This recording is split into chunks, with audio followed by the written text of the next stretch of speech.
This is delightful. I'm so glad we came here. Feel those vibrations at Camp Video Games.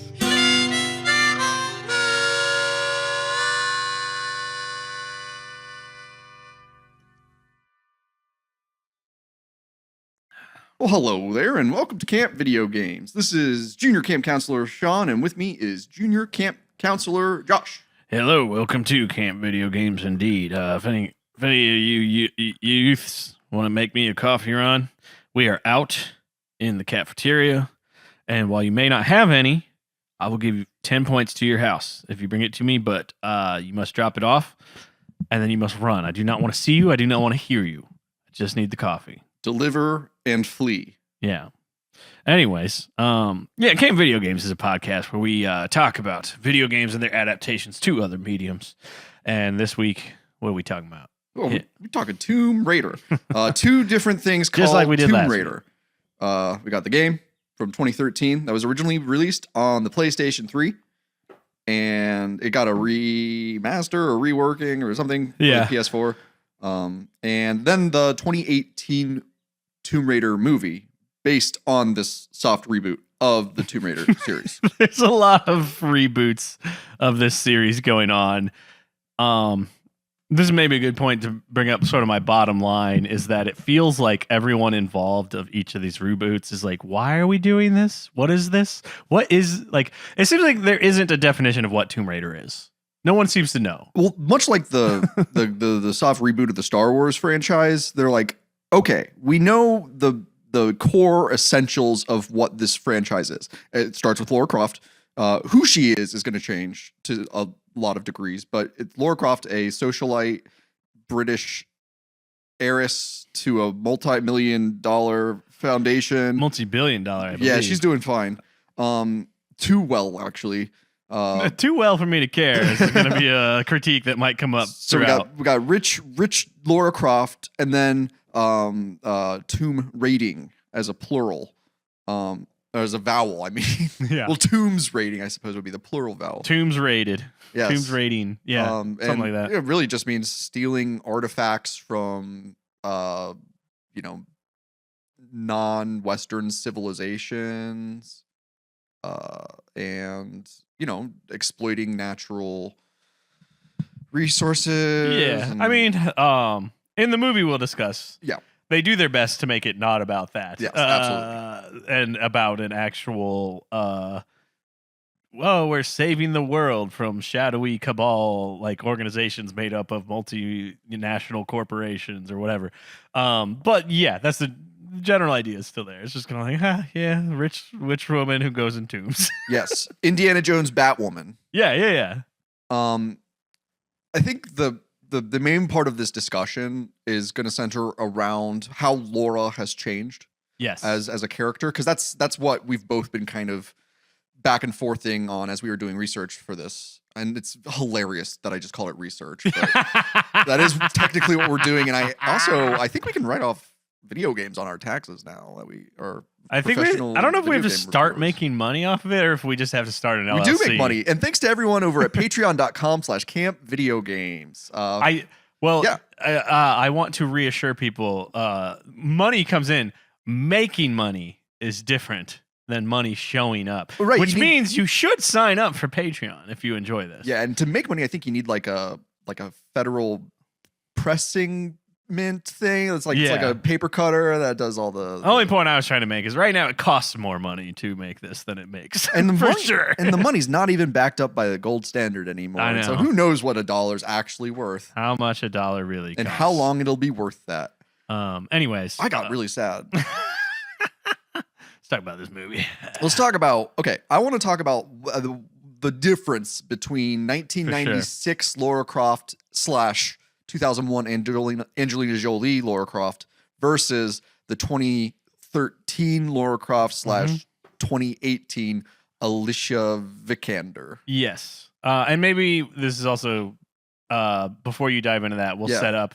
We both, because we did not want to commit another 20 hours to a Tomb Raider game. That's right. we both decided we were going to play the 2013 reboot until we were forced to kill our first dog. Yeah, and it takes. I got there in about an hour. Yeah. I was gonna say with all the cinematics Yeah. that you go through in that first hour. Yeah, And I feel like I got a good sense of the game. This is not a like completionist, like, oh, we're gonna tell you every detail of the game play by play type of episode. Like you know where like those we do with the channels longer are. ones. Yeah, I mean, when we have a longer series, you could tell when it's like this is a game we love, and then we're gonna talk about it. This is not one of those episodes. No. But I do feel well versed enough to discuss the game. That's right. We've brought this up before. All the guys and gals and non-binary pals making content around video games that's taking it very seriously and doing their evaluations, and like they've got all the research like laid out in front of them. They're the shirt and tie yeah. guys, and we are the Hawaiian shirts. They're the real like lunch pail day in day out video game review critique teams. Which, speaking of, regarding the 2013 game, Yeah. Because I did want to like make sure I understood the game beyond just the first 45 minutes. I first like Googled, or not Googled, but like YouTube searched kind of the way I would when I'm like, I want to dive deeper into a game I just played. Yeah, you know? Like just looking for other people's reviews and critiques and commentaries. And in most of my searches, like the first things that would come up would be somewhat negative critiques. Like there was nobody that was like, you know, like if you look up like most big games, you'll find like, this is why this game changed my life. You know, Sure. like there's none of those about the 2013 Tomb Raider reboot the way there are about the original. I believe that. I Yeah. do. I don't know how this game in particular would be very life changing for anyone. I mean, if there are, they just weren't at the top of my YouTube search. And if you- which if your life usually was those things changed- float to the top the way I search on YouTube. Campers, if your life was changed by the 2013 Tomb Raider, why don't you leave Please a tell me. comment in Yeah. the second and like let us know what it really what it does for you. Yeah. I think it sounds like we're phrasing it as if I didn't enjoy my experience of 2013 Tomb Raider, but I actually quite enjoyed it. And we gave it this shot because I kind of insisted after I played a little bit of it. I was like, this is good in my take on it. But we'll get to that a little bit later. Right. I want to go back to what LARA versus LARA is. Exactly. Yeah. I want to just give that context before you got into this. So, okay. Let's use specifically Angelina Jolie and Alicia Vikander's on-screen interpretation of who Lara Croft is. Yeah. And when we see Angelina, she is like extremely stoic. She's cool-headed. She is like robotic. I was gonna use the word Terminator-esque. So yeah. Right. And she's in control of the situation, right? It's a power fantasy to watch her. She is absolutely in charge of even when her house is being raided by a bad boy SWAT team, she's cool as a cucumber, Making a game out of it. and she's having fun. Yeah. Yeah. She's she's doing it with style and grace and backflips and early 2000s action scene, spectacle. To contrast, right, Vikander's Lara Croft is very vulnerable. That's the word that I use for her. She's got a lot of vulnerability. In terms of like we see her suffering and failing and screwing up over and over again and getting punished. Like it's maybe I don't know how much we'll dive into the details of the film, but to the point that like there were moments where I was like, this isn't sure if it's trying to be campy or serious or not because of the way they just treat this woman's body like a rag doll at times, which is part of like the original Tomb Raider vibe. For sure. Great death animations. Yeah. It's fun to see Lara die. And there were times where like they're just throwing this woman, Alicia Vikander's body around, usually in like CGI. Yeah. That I'm like, I don't know if I'm supposed to laugh at this or not. Like vulnerability is truly the right word. Thanks, man. Like both physically and emotionally. Yeah. She gets pulled through it very much so. To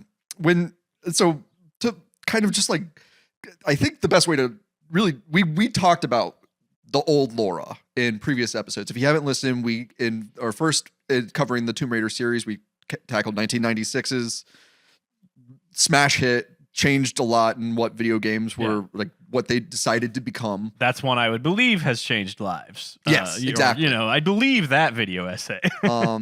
And then the next episode we covered the 2001 Angelina Jolie.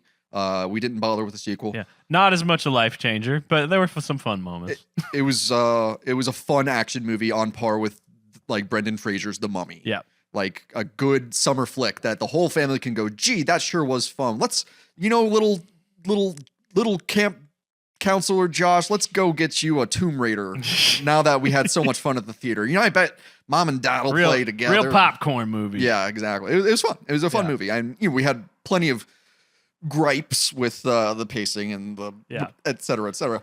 But all in all, not a bad experience. And like Tomb Raider 2018, Vikander's Lara Croft is just the movie starts with her getting punched in the face. With literally like the first thing that happens. And it was weird because the way that the scene goes out, like you hear a male voice saying, "Don't give up," or something like that, shouting words of encouragement to Laura, and then her getting punched. And so your brain goes, is a man punching Lara Croft right now? Exactly. And then it goes and you see she's in an MMA fight, right? With with the female combatant. Yeah, which since you mentioned the MMA fight thing, one of my sort of favorite things to observe about this movie is how much something from just 2018 is very much a product of its time. Yeah. There's so many like MMA moments in the movie where it's like you can tell they had like a consultant who like is involved in MMA that was like, oh yeah, you're going to use this hold and then you're going to transition to this hold. Like beyond just this actual MMA training fight that it opens with. She's incorporated it into her life, just as most martial artists do with whatever it is. Like it affects how you move and you interpret like the act of using your body. And this is a example of the movie trying to do a better job of what they did with Jolie. They're trying to show, not tell, why she's such a badass who's going to take all this punishment we're going to watch her body go through for the next 2 hours. Boy howdy, is this a different Laura, because she is a competent adventurer when it is required of her, because I would describe her as like a trust fund crust punk. Mm-hmm. You know the type? Like they tried so hard to make this work.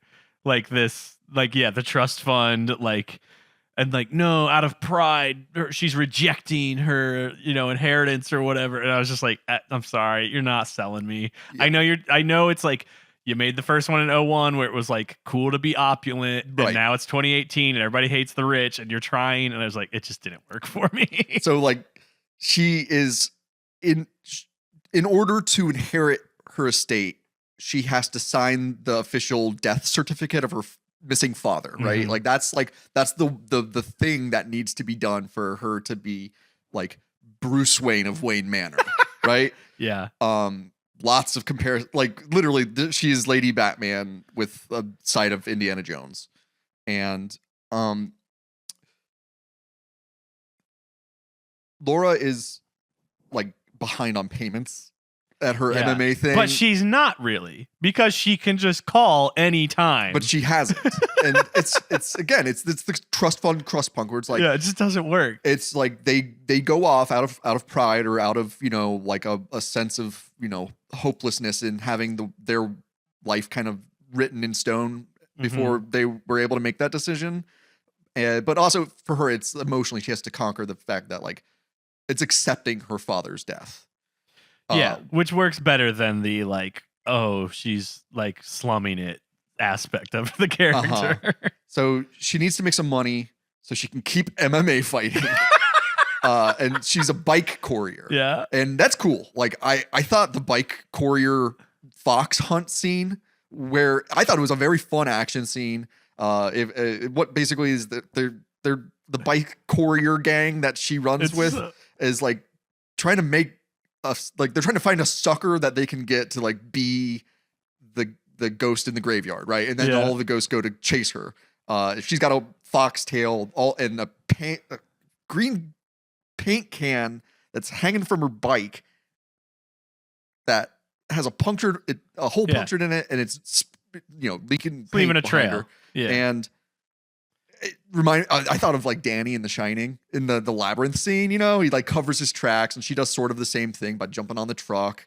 It was a fun action scene. It's really kind of hard to describe what is a good action scene besides the fact that it was captivating. It was not overwhelming. It told a clear story, and the outcome and like all of the stakes were very clear. Yeah, it's like I will give it credit over the 01 movie just because, again, it's like you're making an attempt to show me this person's life instead of telling me about it and keep things moving instead of doing like the other one opened with a training sequence to show us like it's going to be an action movie. Just hold on. And then it did 25 minutes of talking. That's right. And this one broke that like exhibition. Now I can't remember the actual word, exposition.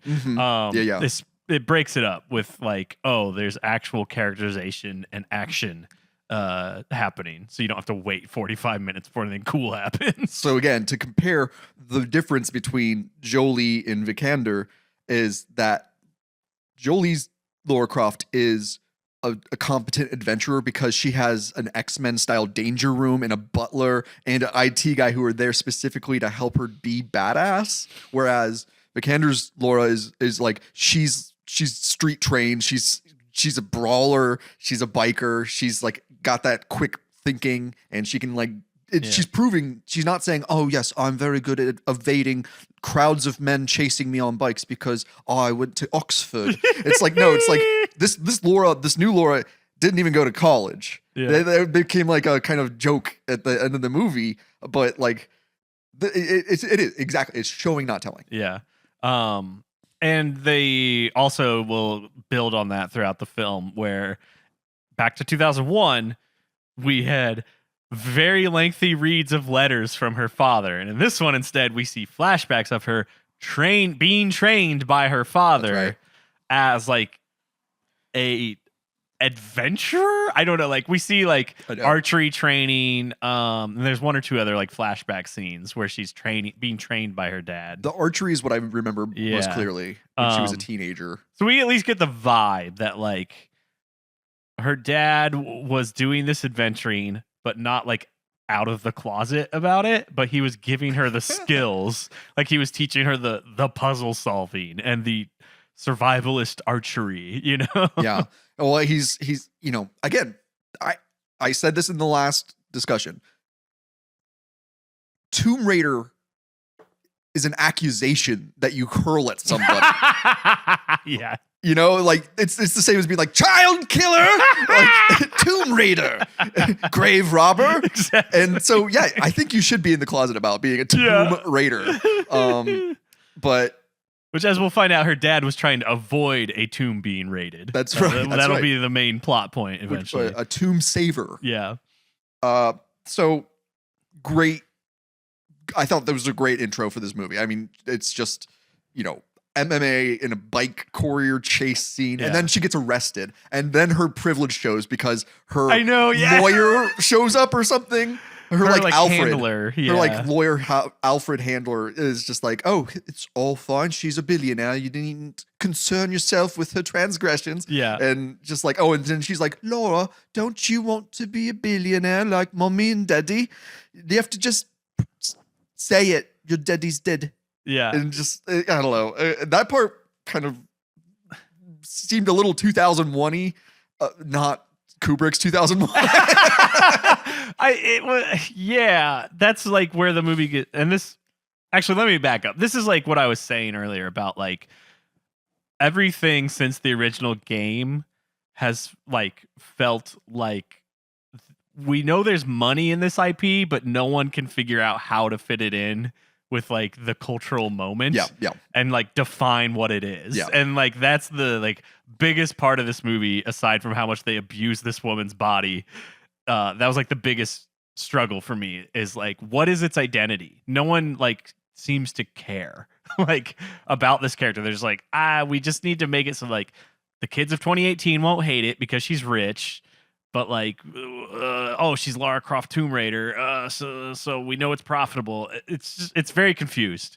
I see a much more cohesive character in the modern Lara Croft, and like that's just out of necessity. Because I see much more effort to figure it out, but it just still doesn't work for me. Is what I'm saying. You know, I know some rich people that like live a bit more of a like a very simple lifestyle that like don't like flaunt their wealth and that are Right. like it is almost like ashamed of their success or of their hoarded wealth, I suppose. But it seems like we have this first 20 minutes of like, she's just like you. Yeah. She's working a shitty It's job. a little And then just like, ham-fisted.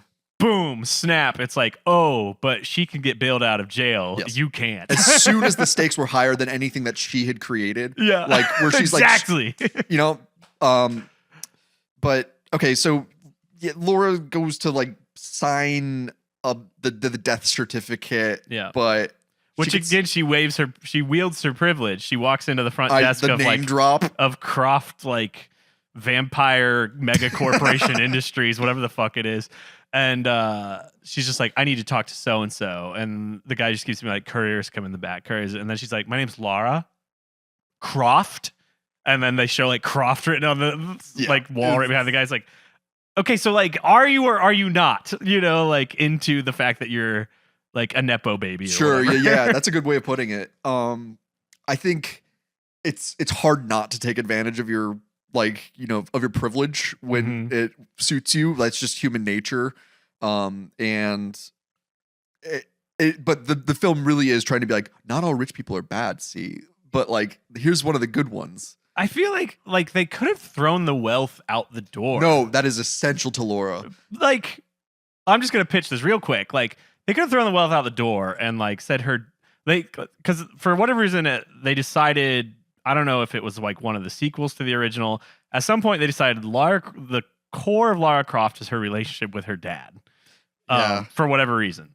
So let's like hang on to that. Let's say that's the most important thing. You could just have it be like, oh, her dad is like an Indiana Jones type archaeology professor who's gone on a lot of digs, and like they know so much about like remote civilizations that they've like learned survival skills, and she's following in his footsteps. Like, you don't need to be rich for that. Like, they could have just like wiped out the wealth and still had the characters work. That what you're pitching is closer to like Dr. Sadler and Dr. Grant in Jurassic Park. Yeah. Where they're accomplished in their field of paleontology, but they are strapped for cash. And the only way that they are able to get out of it is because John Hamm like funds the next 5 years of their research or whatever before he makes them get eaten by dinosaurs. Yeah. That works way better. but it's, I mean, if you take away that, unless you somehow like cheekily have a like, Croft Manor is actually like, an airline or a RV or something like, but like it's taking the wealth away from Bruce Wayne. Like Bruce Wayne, Batman has to be wealthy. It's part of the character. Yeah. I'm not a big Batman fan because I'm just like, I don't care. I am so grateful that I never got a Batman tattoo because that was I Christopher Nolan did some stuff that like appealed to my dumb 20s brain. I like The Dark Knight and Dark Knight Rises. But beyond that, I'm like, I'm just not that into Batman. I'm so glad I don't have a Batman tattoo. No offense if you've got a Batman tattoo. But like the fact that like he's like, oh, I'm a billionaire and I'm a cop by night. It's just like, that's not my kind of guy. Yeah. Oh man, I read a lot of Batman, and they mostly play with the fact that like what they really try to do is to show like money don't fill that void left by family. Fair enough. But Laura finds like a MacGuffin Japanese puzzle that has a secret key and a note. It's given to her as part of the signing. Like, right. She does not sort of sign pulls it. it away right before she signs it. It's great Like because you want that to get signed. You want to see that name on that paper, and then she gets, oh, Daddy's given me one last adventure. Yeah, Daddy's given her a whiff of adventure to follow, like right before the pen hits the paper, and it's cute. Like the old lawyer or whatever is like, oh, you're not supposed to have that until you've signed or whatever. She's like, I'm a billionaire. I could do whatever I want. Yeah. The mystery puzzle Japanese key leads her. Of course, she just knows how to solve. She goes to her dad's and mom's mausoleum. It's so weird. And there's a secret keyhole in one of the letters of one of their names. Yeah. And great. And now she's literally in a tomb. Mm-hmm. And she's not raiding it. She's more like tomb, like investigating, inheriting. and it's like it was her dad's bat cave, Yeah. like, which is like, you think about that, like that is some Dracula shit. It's right, like he's just like, oh, I must keep all of my research in the coffin where my wife's remains lie. It's very weird. Yeah, I mean, like, it was one of those things like the Batcave where, like, you can't help but call out the, like, nobody noticed them building this. You know? Well, in some versions, they, like, find it, and then, I mean, you know, that was the whole point of Morgan Freeman's character, was basically, like, how did they hide all of the technology that Batman uses? But, basically, I mean, Laura finds a fun handheld camcorder with a tape on it that says "Play Me." It's very it's like, I thought of Through the Looking Glass. You know, I thought of the 2013 Tomb Raider where, like, this is, we'll talk about it at the end, but like this was like, they went hard. I could tell on the flashback style storytelling. Like, one of the first things you do in the game when you're first, like, not in immediate danger is you find a mini DV cam and just, like, play it, and you get the exposition of, like, this is why we're about to go on this adventure. Yeah. And this is like, I was like, oh, cute. They brought back the mini DV cam. It's what a way to date it too. Yeah. And so, like, it's a message from her dad. It's one of those, like, if you found this, that means I'm dead, and you've solved Daddy's puzzle, and I'm so proud of you. And you're Daddy's little girl. Sprout is his he says affectionate name for her, Sprout. Yeah. And it's just like, ugh. I don't know. I just think of like bead sprouts on pho or something when I hear Sprout. I just think of, like, creepy old men talking about, like, girls entering puberty, like, oh, you're sprouting, you're budding, your budding breasts. Yeah. I'm like, ugh! She'll be a heartbreaker someday. Yeah, like, it gives me that, and I know that's not their intention at all. No. It's just an affection. It's a very close father-daughter relationship. It seems like, if we were looking at the time, I believe it said that Laura's mother died in 1996, which is, I think, an homage to the release date of the original game, and suggests, you know, I was doing some, like, back of the envelope math based on those dates, and I was like, okay, so they probably, like, had her when they were in their, like, their mid-20s, and she only knew her mom for a few years, and that's why she was so close to her dad, because her mom died so young, etc. So she's supposed to be 21 at the events of the movie. Yeah. And it's taking place 2018. So I think she might have even the mother might have died during childbirth. Could be implied. Yeah. It's just definitely, we're supposed to understand, if we just look at these numbers, like, oh, mom's been out of the picture, and that's why she's so tight. Exactly. But yeah, mama ain't in them flashbacks. Yeah. Save on an actress. Just have a dead mom instead. Well, we got to pay another woman to make this feminist reboot of this genre or this series. We'd rather pay 0% of an actor's wages than 75%. No. I don't think she has a mom in the original one, does she? It's just like words from her dad, from John Voight. From John Voight, yeah. I'm still reeling from the fact that that's actually Angelina Jolie's father. Yeah. Which also, again, this is probably, like, was built up through the sequels that we're not going to play of the original game, like the 1 through 5 or 6 or whatever. I have vague memories of maybe Tomb Raider 2 bringing the dad into the picture a little bit. And I could be wrong. Right, because he's completely vacant from the first game. I mean, lots of stuff is vacant from the first game. But so here's your mission, my sweet daughter from the grave. You gotta burn all of his research on Japanese goddess named Himiko. Yeah. And there was also that pendant, that, like, jade pendant that she ends up. So she sells it to the guy from Hot Fuzz. Yeah, Nick Frost. Nick Frost is great. I always think Shaun of the Dead. That's my preferred Simon Pegg. Same. Nick Frost one. But instead, she's basically like, my dad went missing in, what is it, the island of Yamatai. Yeah. Yamatai. And instead of doing what he's requested as his literal last dying wish, she does the opposite. And she does not burn the research, and instead, intends to go seek her missing father in a Japanese coastal island. Mm-hmm. Yeah.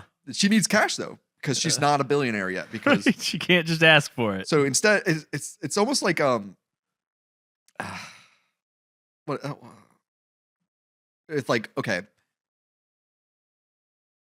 she does not have access to her billions of dollars, but she does have access to like a billionaire's garage. Yeah. And so she pawns off like a rare, the rarest, most valuable thing in there instead Yeah. of collecting a handful of items, you know, that Yeah. could sell for the same. And But, you know, I get it. It's fine. It's a movie. the pawnbroker, played by Nick Frost, pretty fun like It's exchange. cute, He's a charming man, and I didn't look up the female pawnbroker who like is just like kind of like yelling in his ear the entire Mhm. time. But it was a fun dynamic between all of them. Like she keeps like accusing Nick Frost, the pawnbroker, of like flirting with Laura. Let's talk about a woman's appearance critically for a second. Yeah, let's talk about the objectification of these Lara Crofts over the years. Here's another thing that I like about 2018 Tomb Raider versus 2001 Tomb Raider is that they didn't make the actress wear breast implants, Yeah. like cups to augment her breasts even further than they already are. Like it's a much more realistic and like, you know, it's not front and center. It's not this is not like an exploitation film the way that 2001 is. Yeah. You know, we see Laura take a shower in the first 5 minutes of the movie in Angelina Jolie's case, and in the other case, we're seeing her bad. get the shit kicked out of her and then chased by a bunch of It bikes. feels like an overcorrection Yeah. at times. Yeah. Which is like something I kind of didn't like about it. And this is like I kept texting Sean like throughout the process of playing the reboot and watching this reboot. My complaint I kept texting Sean was like, why couldn't we have just let women have their own Doom guy? Like you could have made this character like still be like this badass devil may care like you don't have, I don't know, like just action hero. Yeah. Like I think that would have been very refreshing in 2018. That's why like the recharacterization is like, I get what you're doing and you're doing a decent job of what you're trying to do, but it's just like, it's just not interesting to me in this cultural moment. Like it'd be more interesting. Like I think it'd be a more feminist or like interesting feminist like characterization to be like, no, she's just this badass, like I can take care of myself, versus like everything is just like her just like surviving violence against her. Yeah. Like she's in more like damsel in distress mode, even though she has the strength to overcome it. Like we spend more time watching her like try to like fight back against things versus like being in control. That's a good way of putting it. And that's why I was like, it's just not doing it for me. And I'm gonna jump ahead for like 1 second. Like towards almost the end of the movie is like it almost kind of pays off that like when she one-offs with the villain played by Walton Goggins, then it is like she's like, I'm a badass in charge, and just beats his ass. Yeah. Finally. And one good nut kick. Yeah, which is like I would have taken a whole movie of that. Yeah. Okay. So when you texted me about like, why can't we get a female Doom guy? Yeah. That got me thinking. Like it's that pure power fantasy. That got the old junior camp counselor noggin wheels turned. I'm like, okay, who is? Because I was like, there's got to be. I mean, there has to be a decent. Samus Aran from Metroid is the female Doom guy. Yeah. Like that could be a sick movie. Yes, exactly. If we had just like a blank-faced killing woman, Yeah. like wearing armor and shooting aliens in like a cool dystopian, Well, and I like feel like- retro future. Yeah, that'd like be great. original Lara Croft was kind of characterized that way. Like she was, like you think about the opening cinematic of the first level of the first game, where it's like her like Sherpa guys, she like almost like uses them as bait, like, and then like swings down and just blasting these dogs that after the gates have opened, like she just does not give a shit.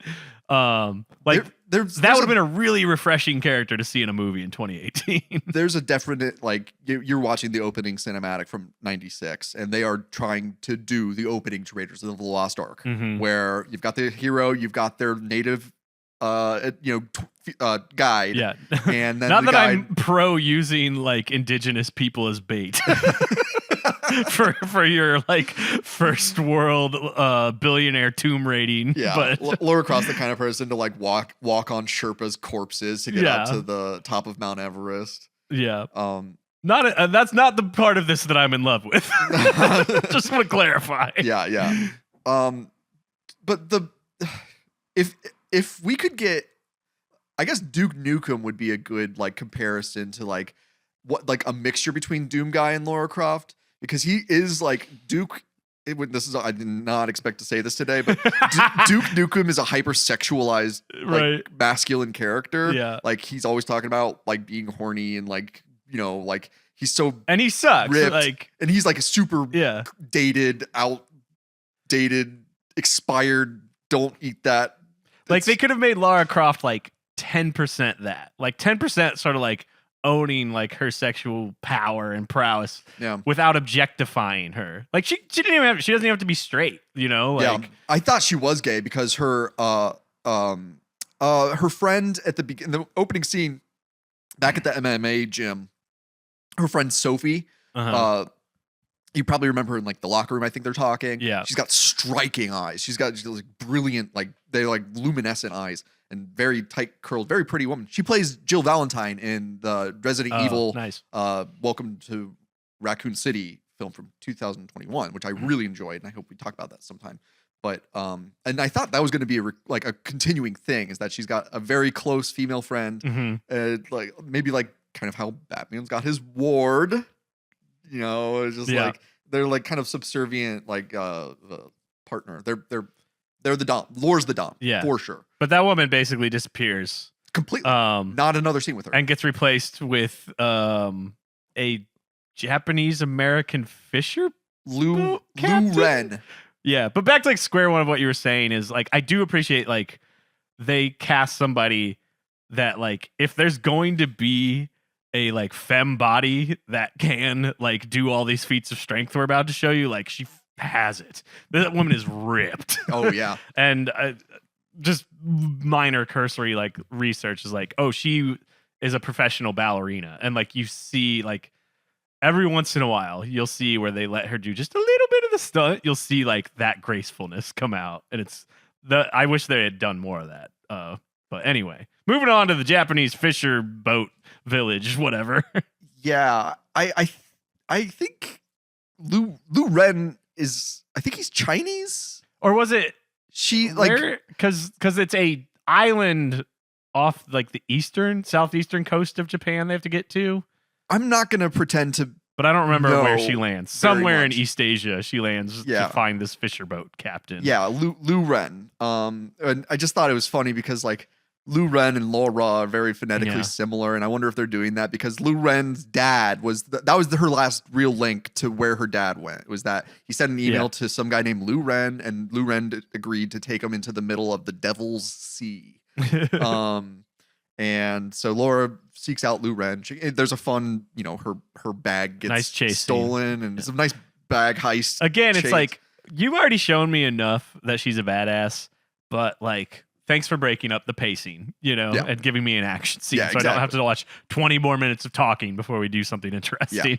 Yeah. I definitely, I like to do this when I sit down for a Camp Video Games movie session. I like to make a big old batch of popcorn and just like let the film completely engross me. And it was not. I didn't feel bored or irked or like anything. I didn't feel like there was anything else I wanted to check right at that moment. I was very much engrossed in the film. Good experience. Good pacing. You just said that like they broke up a couple of exposition scenes with some decent shot action. Yeah, I'd say a good attempt to fix pacing because it is like a 2-hour runtime for a movie that I'm like, most movies like this, we can get there in 90 minutes. Let's get there in 88 minutes. Yes.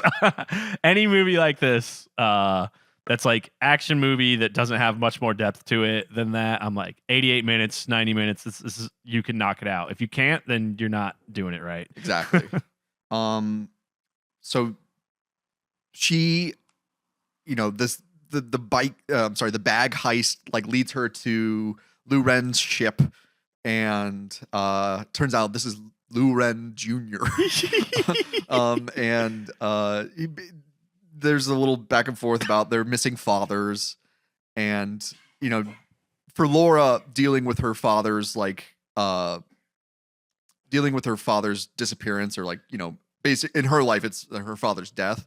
But Lou Ren is instead he's just staying drunk.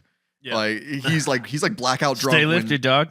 So the bag heist leads to Lou Ren's boat, and then he chases off the thieves with a shotgun, and then passes out. And then Laura then interrogates him. Does he just topple over the upper deck onto the ground?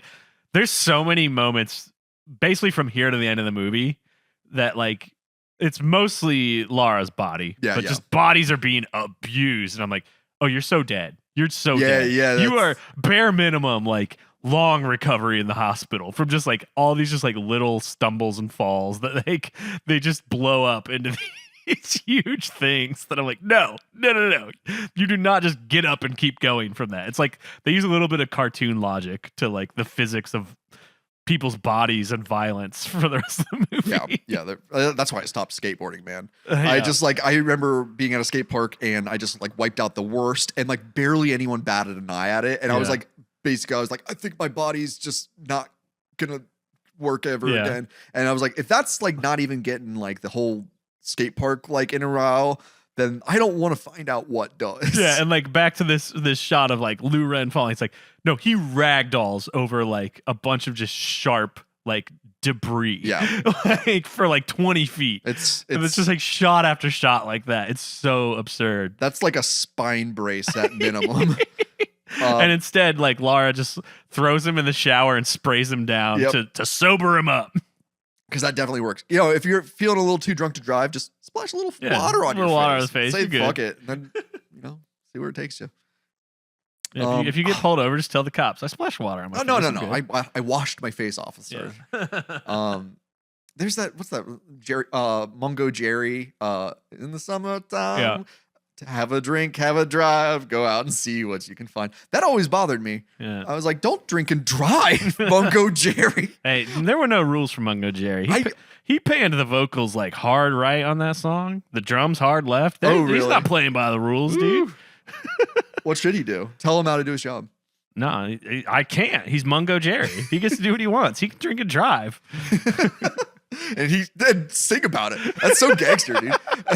Yeah, he's the original gangster. Talking about your crimes, publishing accounts of your crimes, and not even to say how he feels if her daddy's poor. You just do as you feel. What does that mean, Mungo Jerry? Uh-oh. It doesn't matter what season it is. Do you think Mungo Jerry spent too much time with Gary Glitter? Oh, no. Mungo, Glitter Jerry and Mungo Gary. So anyway, she sprays him down to sober him up, which always works. It always works. And I guess this is a good time to say this now. This character, maybe I missed something early on in his exposition here.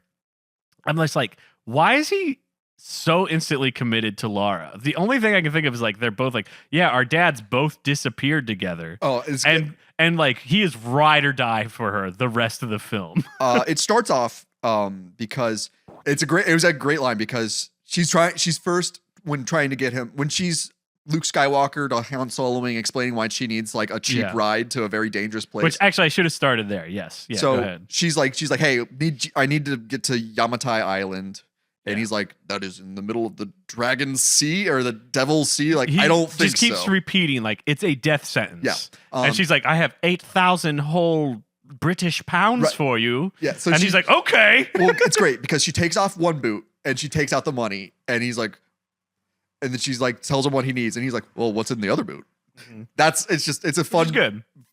Just waiting for the other shoe to drop. Yeah. Good. It is a good exchange, and he's on. I think he also looks at a photo of him and his dad when he was a kid, and I think he's just okay, gotta do something. I'm miserable. He picks up a bottle of booze that he was about to start drinking, and then he looks at the photo and he's like, okay, I guess I'll try to be a good person, try to live up to my father's example, because it's a reflection of Laura trying to fill her father's void. Yeah. While she's doing it by abusing herself and like getting the shit kicked out of her on purpose and like training and like getting tougher. She's the blistered hand, the calloused hand, while he's taking the softer approach to himself, where he's just drinking himself to sleep and just sad.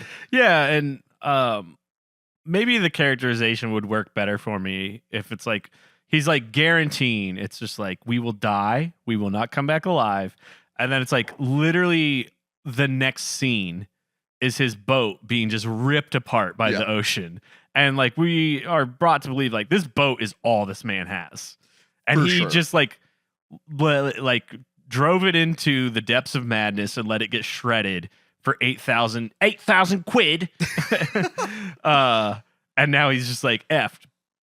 But he's still just like, I'm ride or die. I'm with you, Lara. Yeah. He does not get at all frustrated about it. It's so weird. You could say that they both are, inadvertently trying to kill themselves. And I think this is thinking way deeper than what the I don't think actually writers doing. are going This is a teenage popcorn film, but like I think they're very clearly showing that his drinking is going to be his death if he doesn't do something about it, and he's just kind of like, oh well, maybe I'll help you, but I'm still going to get a little drunk.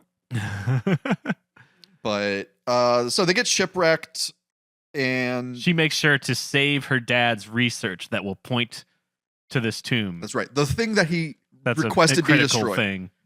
Yeah. And she wakes up after the shipwreck scene. It's fine. It's whatever. Didn't feel unnecessary. It's essential that. Here's where we're getting to what I like about new Lara Croft.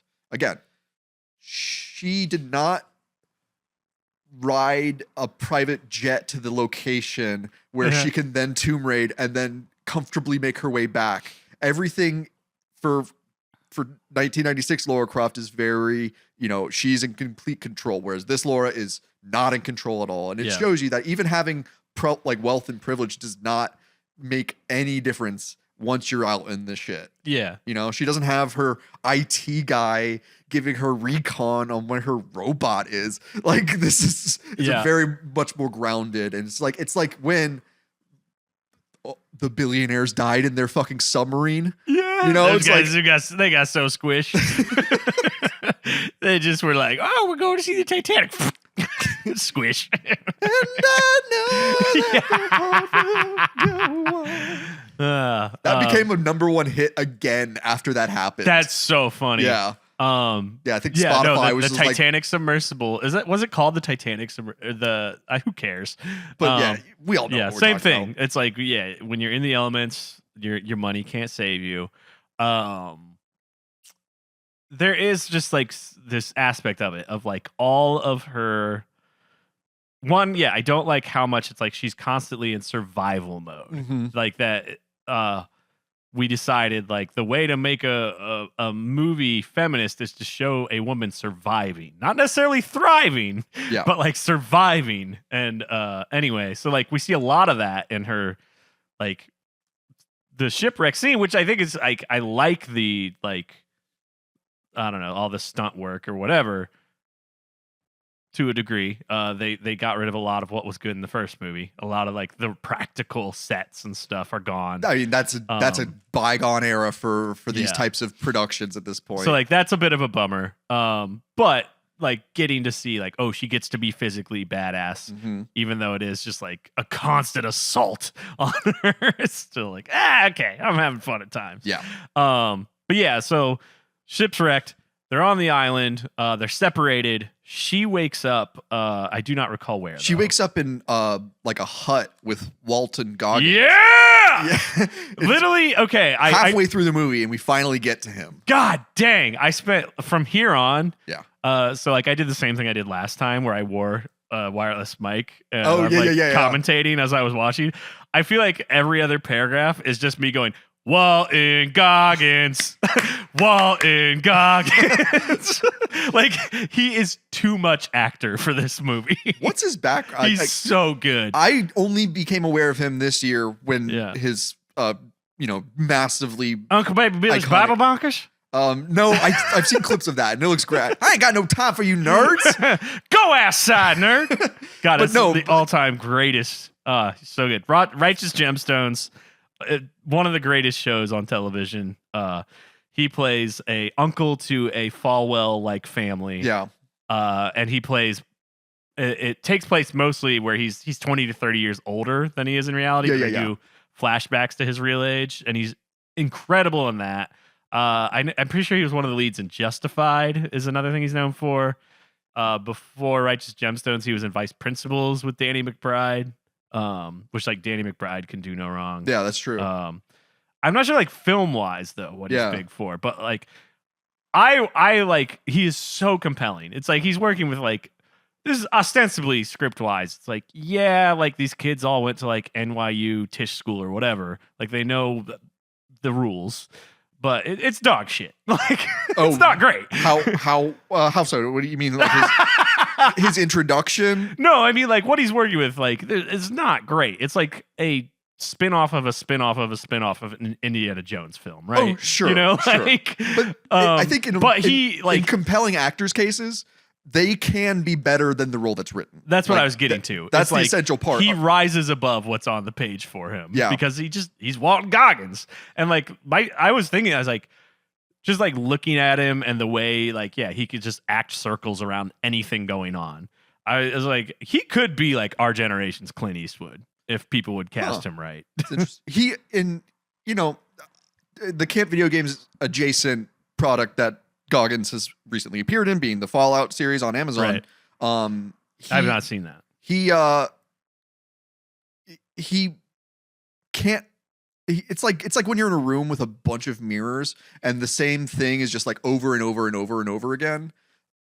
That's his face whenever it's on screen. It's like all you can look at. Yeah. Like it's like you're like studying like because he kind of has like a living skull look to him. He's got these like, and I might again be a little, but it works for influenced. that Fallout character because I've only seen the character. I have not seen the show. Yeah. But no, his real face is just like it's like almost like a study in death, where it's like I think maybe that's part of where the Clint Eastwood comparison. Yeah. Clint Eastwood has looked that like sort of sunken, like shriveled. Yeah, you're doing the face right now. Like he's looked like that for like 50 years of acting. Yeah, and it's compelling. Yeah.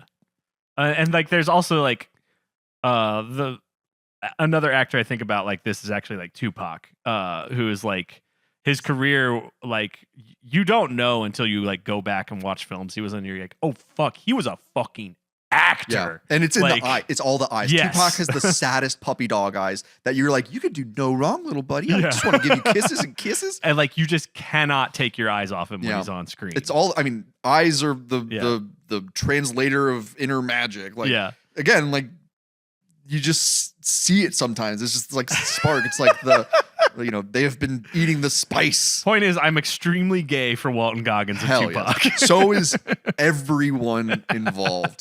So Laura is like waking up from like, being knocked unconscious from the shipwreck.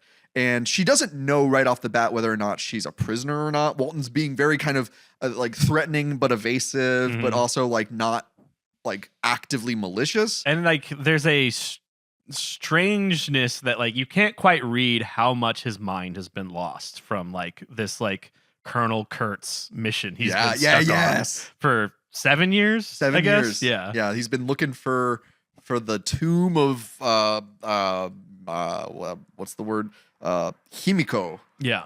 It is from now on. It's kind of like Heart of Darkness meets Last Crusade or Apocalypse. With a little splash of Jumanji. Yeah. We'll get to that later. Yeah. But he's stolen Dedi's research from Laura. Yep. He's got the leather bound. He's got the moleskin with all the info that he needs to then use his. Oh, and he's also got a slave army. Of Japanese salarymen who are out for a 3-hour fishing trip. Right now, Gilligan's Island took a dark turn. Like, it was like so funny to me just to see like these like Japanese men in just like their polos, like their polo shirts they're like, this is just what I was wearing out fishing that day, and now I'm a slave to this crazy white man. Okay, here we go. Camp Video Games' original idea: a modern reboot of Gilligan's Island, where the skipper Gilligan, Marianne, the professor. They're all Japanese salarymen. It's like Gilligan's Island meets Yakuza. They get raided by like Somali pirates, and then they have to like serve like as slaves to them. And Skipper's like, Gilligan, I think you better put the coconuts on again. I would watch that reboot. Okay, that would be Skipper. amazing. But Vogel, Walton Goggins. You've got to say the full name every time. Walton Goggins. Yeah, you do. Like Clint Eastwood. Exactly. He also says that he killed Richard Croft. Yeah, and this is another part where it's like he is rising above what was on the page. Like he delivers this weird like, I killed your dad. Oops, did I say that too stoically, or I forget the word he uses? Yeah, like, it's been a while since I've had to like talk to a white person.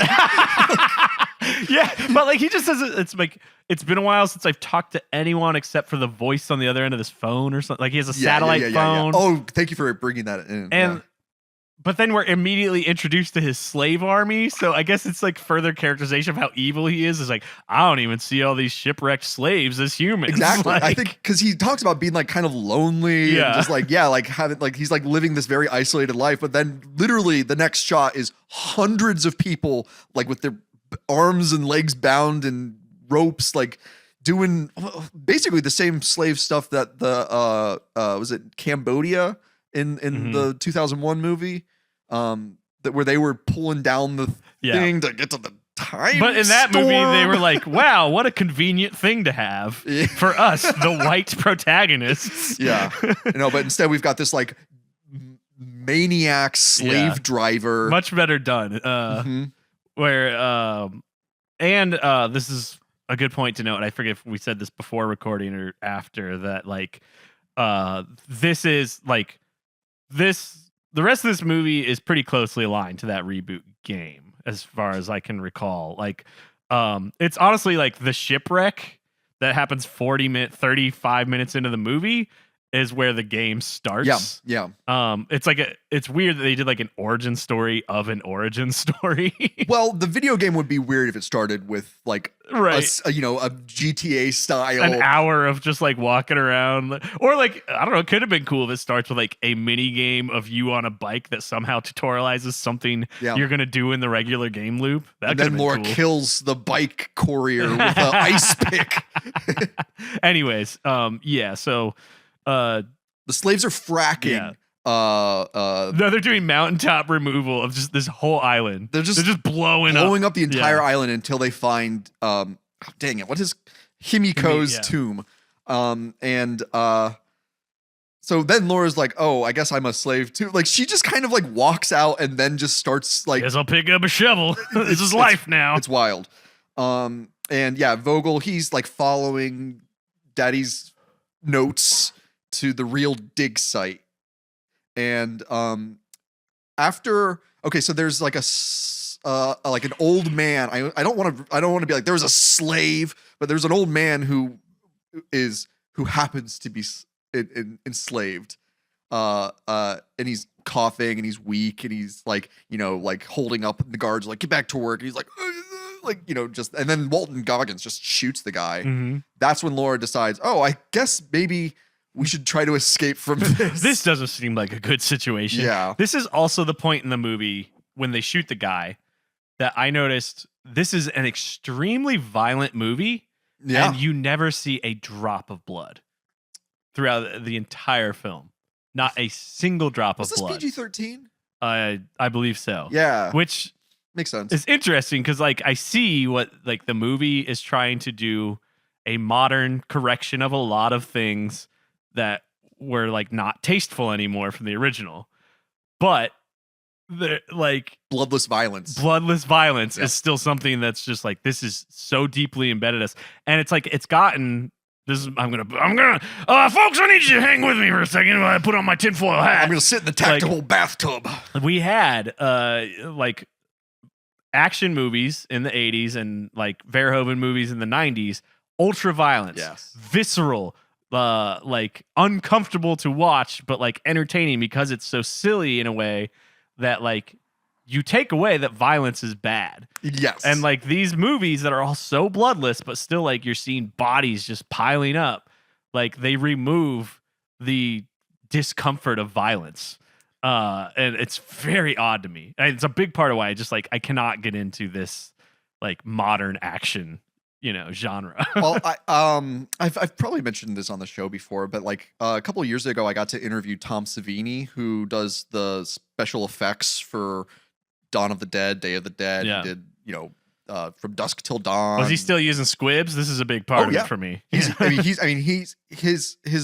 livelihood is based on practical special effects. That's amazing. And I'm very jealous you got to talk to this person. I got to talk. We spoke on the phone for an hour, and then I met him at a convention. I was like, "Hey, I'm Junior Camp Counselor Sean," and Tommy.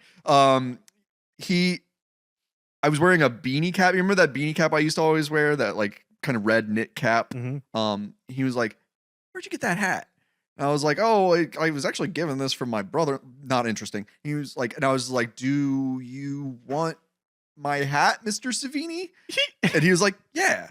And so I took the hat off of my head and I gave it to this man who I idolize. I've read his book a couple times. That's amazing. And like I've watched Dawn of the Dead probably 85 times in my life. The original or the reboot? Yeah. And I've seen the new one a couple of times, but like the original is a very important movie to me. Yeah.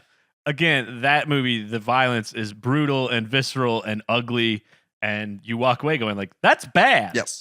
I think, to like put it very simply, violence in movies satisfies the human mind's ability to comprehend cause and effect. Mm-hmm. So when you pull the trigger, the bullet comes out of the gun, the bullet goes into a human being, and then all of the stuff comes out of the human being. Yeah. And then they die. And it's like, okay, decision leads to death. Mm-hmm. And that is satisfying to see those sequences of events because the mind craves order and things to make sense. And for like literally the other shoe to drop. Yeah. And practical special effects means that there is a real thing happening. When you see a squib go off and you see their shirt blow up and the blood shoot out of the condom that was containing the squib, like that's real. It's happening, and it's that much closer to reality. And you can it allows for more immersion, or like it's real, but it's art and CG. Those plug-in graphics that you see all the time. Or in this case, just like nothing. It's showing you. Well, okay, and also filmmakers are terrified of the MPAA, like because too much blood will ruin your film's chances of getting a wide this is release. like it's like I don't blame any one individual for this transition, but I think it started with Star Wars, where you don't see blood. Blasters and lightsabers, those automatically cauterize their wounds. Yeah. And so you just see stormtroopers go, ugh. But the weapons themselves are also so far removed from reality that like you buy it a little more. At least in the original Star Wars. The new Star Wars is like everything about them sucks. But like I think like this scene, a good comparison for me, like of what we're supposed to be taking away. Are we talking about the slave break? I'm talking about where Walton Goggins shoots the guy. Oh, sure. Because he's weak and can't keep up. Like he's holding up dead progress. weight now. Yeah. Like now he's costing money versus making money or whatever. And this just sent a chill through my back. It's not exactly like a one-to-one analogous scene comparison, but one of I've maybe even talked about it on the podcast before. One of my like favorite viscerally spooky scenes in all of my like experience growing up watching movies is the first time I watched oh my god, I'm blanking on the name. Keywords. Hold on. Kubrick movie, the Vietnam Kubrick movie. Good God. Full Metal Jacket. Full Metal Jacket. Yeah. So the scene in Full Metal Jacket where they kill they shoot the female sniper. That's gunning them all down, but they don't kill her. Yeah. And then when they find her still writhing, and she's going, "Kill me, kill!" Like that is one of the spookiest things I've ever seen in a movie, and it makes me very not want to be anywhere around gun violence. No. Whereas this, it's just like we shoot him off, like, and cut away, and then we cut back, and there's like, oh, there's a hole in his shirt, and he's not moving. Yeah. It's just like that's not selling me on how like gruesome and violent this man is. I'm just like, yeah, okay, whatever. A 9mm bullet. That's a hell of a cough medicine. So Walton Goggins' character is named Vogel, just to maybe make it easier. No, it's for Walton us. Goggins. He's Walton Goggins. He is, because he is. He's like his essence is only that of Walton Goggins. Yeah. He can put on the best costumes and like convincingly portray characters, but it's always going to be like, it's the way Patrick Stewart. Until he's Uncle Baby Billy. It's the same way Patrick Stewart is always going to just be Patrick Stewart. Yeah. Like you'd be like, oh, Patrick Stewart from Star Trek, or he's not Professor X. He's Patrick Stewart. Yeah. Oh, except when he's which captain is he? Picard. Captain Picard. Captain Picard. That's Patrick Stewart's Uncle Baby Billy. Yeah. Good point, Anyway. good point. Okay. The slave break is a trope that I really love in a lot of like action films, is like the running through the woods and fighting people kind of guerrilla style. Like we gotta get to Metal Gear Solid 3 at some point. Yeah, I have it sitting on deck to play for the first time. It's my favorite in the series. One of my favorite games of all time, and it really takes a lot from Rambo: First Blood. Just in that, like, Rambo, and I think this movie is also paying a lot of homage to those types of properties. Mm-hmm. Most Dangerous Game, all these like hunting people in the woods, kinds of stuff. It's visually very satisfying. I like movies set in the woods. I think I've already said this, and that's a weird thing to say twice. But all the slave break. What is the other word for it? Well, Lara's the only one who gets away at this point, right? Lou Ren is able to. Does he get a gun at that point, or he gets the gun later in the movie? Yeah, this is when just Lara gets away. Yeah, and okay. Lara does this like survivalist, Yes. this is where they're trying to make it almost one-to-one analogous to the opening of the game. Yes. Even down to like there's a point where she's like maneuvering through an airplane that's like precariously held. And there's just like a lot again of just like physical shit they put her body through that you're like, you would be out for months. Yeah. I don't care how fit you are. Right. And like, although, I mean, her body, we see that she can like take a beating and then like casually go on to work. Yeah. And then all this other stuff. And like, and again, it's like a naturally fit, actress that like plays it, like, but it's still like just the like size of drops they're putting her through, and like stuff like that is just, it's a little bit absurd. But the waterfall plane wreck parachute little gag that they do, that was fun. Yeah. Right? Like, there's this rusted plane that's like somehow halfway down a waterfall, and she is able to climb into it while then grabbing a parachute to hold on to it, not even put it on, but hold on to it. Yeah. So it's fun like stuff. The scenarios of the action, I think, are like well written. Yeah. The beats of it are like really fun, just bordering on cartoony, but still action hero. But like the way it's portrayed on film at times, I was like, come on, man. Yeah, I agree with you. It's, I mean, any time that like Superman punches like a normal human, like they should be dead. Yeah. Like, but you got to suspend a little bit of disbelief. Yeah. It was asking me to suspend a little too much disbelief at times, but I was having fun, like just watching and yelling at the TV, like, ooh, is that going to be a 1-tile jump or a 2-tile jump? Or are you going to go big for a 3-tile jump? Yeah. Like they just like, I kept being like, anytime Lara Croft's hanging off something, that's Tomb Raider. That's right. Like, if you asked me to define Tomb Raider in one sentence, it's Lara Croft hanging from a ledge. And there were like points where they'd make sure we've got to hold on to the fact that she's hanging on a ledge for a few seconds. Now, if only she did she went from holding on the ledge to then pull herself up and do a handstand and to gracefully bring herself out 180. Yeah. And she's like, I'm holding R1 right now. But so okay. Silly. The whole island survival part was very fun. I love that type of stuff, as previously stated. But then Laura drowns a man to death. And it's played in a way that we're like supposed to go like, ooh, this has changed her in some way. Mm-hmm. Like where she's like, they try to hang on it. Like, yeah, I've killed a man, but it's like that never comes up again. And if it was the game, it'd be like +5 experience points. I It's hate just like her 1,000-yard stare. She's like, I mean, we'll get to this in the end, but I have my critiques of that. I do too. But yeah, again, we see Angelina Jolie kill a room full of SWAT bad guys, and she's just like, "Oh, time to have tea." Yeah. And this one, you get to see that she's like, "Okay, I'm gonna have to bring this up in therapy later." Yeah, but it never comes up again. But that's fine. I mean, whatever. Again, they're just trying their best. But at this point, after she kills the guy, she camp for a while, and then she finds her dad at that point. Yeah, that's what I was getting at. And we find out, Jumanji. Surprise, surprise! Daddy's alive, and he's been surviving in a cave in the mountains. Yes. Yeah. For 7 years, he's been roughing it. Yeah.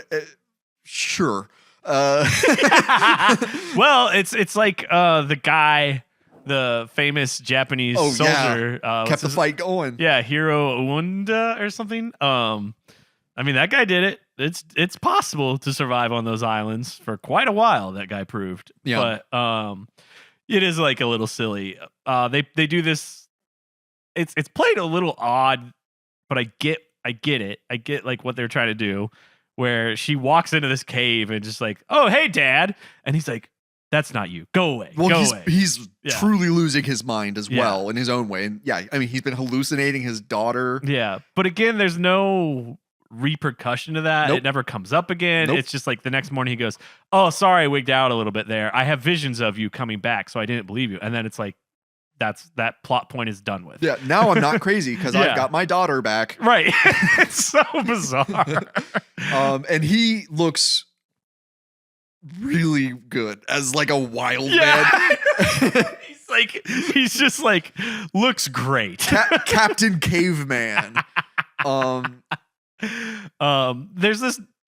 So yeah, he takes care of her wounds. And then after they rested up, there's this weirdly almost too nice and tender for this film, where he's trying to groom himself and he has no mirror. He's just been trying to I want to keep some semblance of whatever. And she's like, "Here, let me help you," and trims her dad's beard for him. I was like, this is too emotionally grounded for this movie. Yeah. Because again, it's other than us going her dad is what her character is, her relationship with her dad is her character. There's not a lot more depth to it. It could, I mean, that type of familiarity could show, again, they grew up in a house without the mother, and a widower and his only daughter.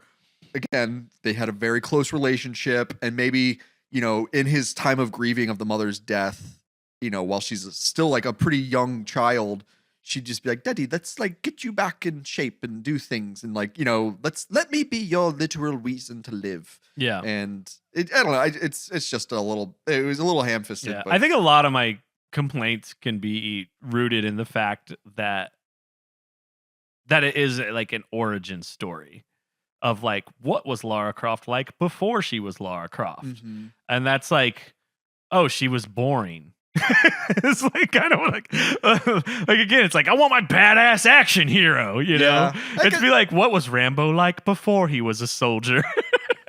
Man, you should read the novelization of First Blood. It's great. You learn, whatever. He had a bad relationship with his dad, and I could tell you what Rambo was like before he was a soldier, but that's okay. But to me, that's just a much less interesting movie. Yeah. To me, I meant to bring this up earlier, but okay. The difference between 2001's Lara Croft and 2018's Lara Croft. 2018's Alicia Vikander is very approachable, and she's portrayed of that in the movie. Mm-hmm. She is, as a bike courier, she delivers to an Indian family restaurant.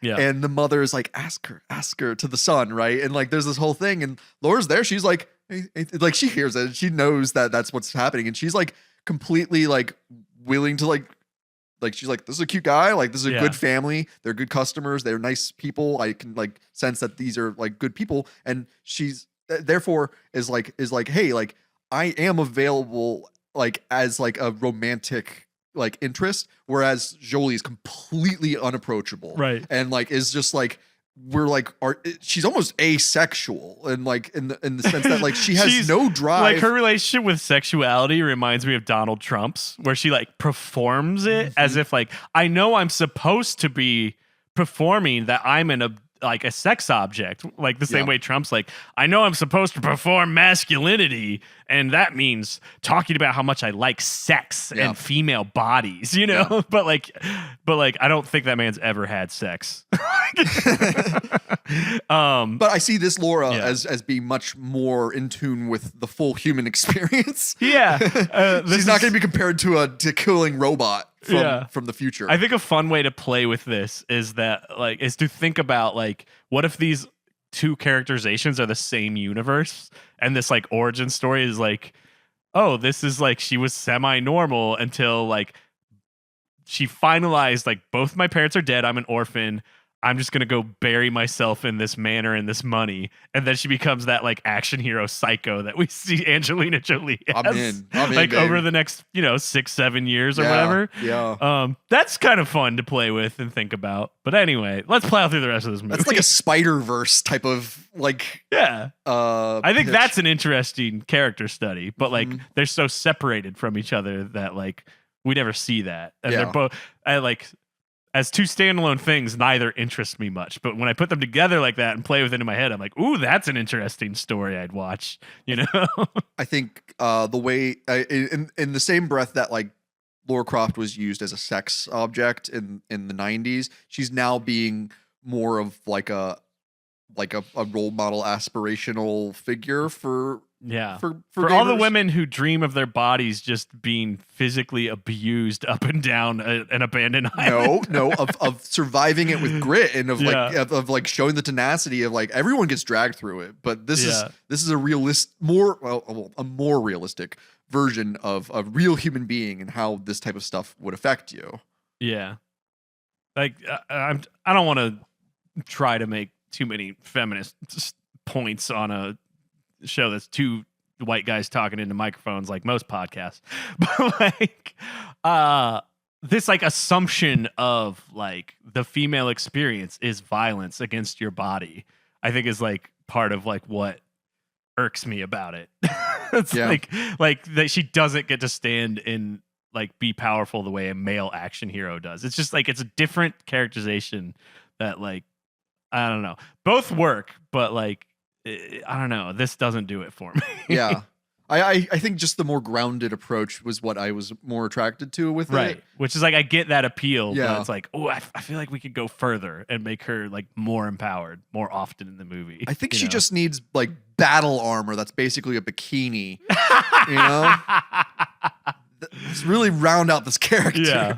I don't know, because I think about this also, again, the time that it was made, 2018. This is like the boom of like, women are obsessed with true crime stories about violence against women, because like there's something weirdly like titillating about like, I don't know why. I don't know. There's like a very weird thing about that like true crime phenomenon to me, of like people doing podcast after podcast about violence against women. Yeah. It's just so bizarre. Yeah, but like often it's mostly women. Right. Yeah. And now like this movie sort of reveling in that too. Again, she comes around. I don't know, but like I didn't like seeing her get beat up so much is all I'm getting at. I'm an equal opportunity people getting the shit kicked out of them. Love it. Cause you know what? It's fake. Yeah. So no one's actually getting hurt. It is, but it's like the actual gender dynamics of the real world outside the movie don't go away, you know? Like true. They're still in my brain as I'm watching it. I think a lot of my like fascination in like on-screen violence really stems from like my background in theater as well, where like I was on both sides of the stage, like, you know, front and back, and the just the artistry of showing something without anyone getting hurt. It's almost, I don't know, it's meditative. Yeah. There's something about just like, you know, it's not. Oh, I think the main thing is that like I love watching on screen violence. I hate watching people get hurt in real life. I really don't like, except for kids if it's not too serious. I like that. It's just like a kid getting tripped. Yeah, I think I brought this one up. Like kids getting hurt on Instagram. Great page. Because it's always not serious. Yeah. But like I don't watch MMA fights. I don't watch boxing. I don't watch like football. I don't like these things where people are actually getting hurt. But I love the artistry of faking it. It's magic. It's an illusion. Or as in the entry, it's a gag. Yeah. It's like a joke. It's like a punchline. Yeah. I agree with that. I just like, for me personally, I liked it more when I got to see her like using like her bodily strength in a graceful way to like make a leap or like whatever. Versus like when she was like, I don't know, in fights or like just like ragdolling off of cliffs and stuff. Yeah. There were some squeamish moments of that for me. Anyway, yeah. So she like while she's like doing survival mode out in the jungle, and she kills that guy in the puddle. It's great because it starts as an MMA fight. She's using the choke holds, and then she just drowns him in a puddle. Right? Yeah. Like that's brutal. And it's just like, but like that's survival because it was a life or death situation. And I think another thing that is aspirational, why a lot of women particularly like true crime, is that it shows you that because there's often, the only way that we know some of these stories is because there are survivors, and survivors prove that anyone can be tough enough to like save their life. And the common reactions when faced with like death is fight or flight, but then the third option is just freezing up, right? Like they're like, you just can't process what's going on. You don't know, or you see, you're crossing the street and you see someone's about to get hit by a car and you don't know how to be like, that's happened with me where I just yelled. I was like, yo, like, and the car stopped, but it was like screeching halt. I was just like, like, would that kid have died if I didn't yell? Like, but they're the body and mind are capable of overcoming that fear of death and of then fighting for survival. And again, that's just what they're doing with Laura. They're showing that, she's been training, so it's not unrealistic that she could drown a slave driver in a puddle.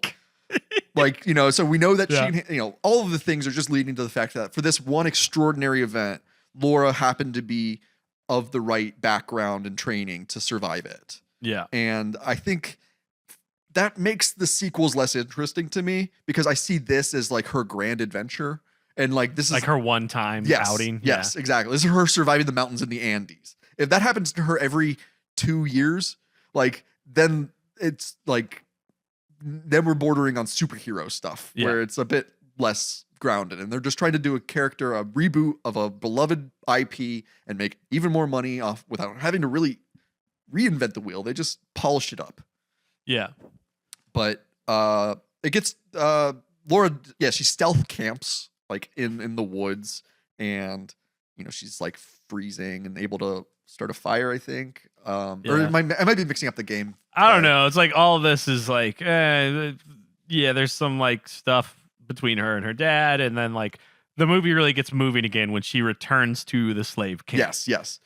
We do find out that the dad has been like deliberately distracting or like leading Vogel through like hidden clues that are not reliable. He's basically what's the expression for that? He's dusting their trail. There's another thing. It's like, this is similar to the Japanese soldier, like, who would just like terrorize the villagers. Like when he was in the mountains for 30 years. That's so cool. That'd be wild. That'd be a great survival video game. Like just like the solo the guy who refuses to admit the war is over. Like an imperial like lieutenant who's just like dedicated to the dead emperor. But so like dad's been distracting them. He gets mad that she basically handed, like, you were supposed to burn my stuff, and she handed it right over to Walton Goggins. So she's like, I'll go back and I'll fix this. That's right. And at some point through this batch of scenes, she gets her bow and arrow, and it's like, Where did that come from? It's Was so it her dad's bow? I don't know, but it's just so funny the way like between that and then we get the pickaxe thing later. Where They're it's like, the things from the game that you all loved, the 2013 reboot of Tomb Raider. And I'm like, I guess is kind of my reaction. It's definitely seemed shoved in there. Yeah. It's like it's so silly. Yeah. Sometimes a pizza that was can like have, Square Enix being like, this is the part that needs to be in here. A pizza can have too many toppings. Yeah. Which because Square Enix, they're the publisher of the modern Tomb Raider. They own all the rights. Square Enix is top billed in this movie. I like goes from black to Square Enix presents or whatever. And it's just that was like even though I hey. knew this was not going to be a great movie when that happened, there was like the little kid inside of me like freaked out a little bit of going like, oh my god, like the people who make the extremely nerdy video games, I'm scared to let the kids at school know I play, as like a major motion picture like publisher in modern days, you know? Yeah.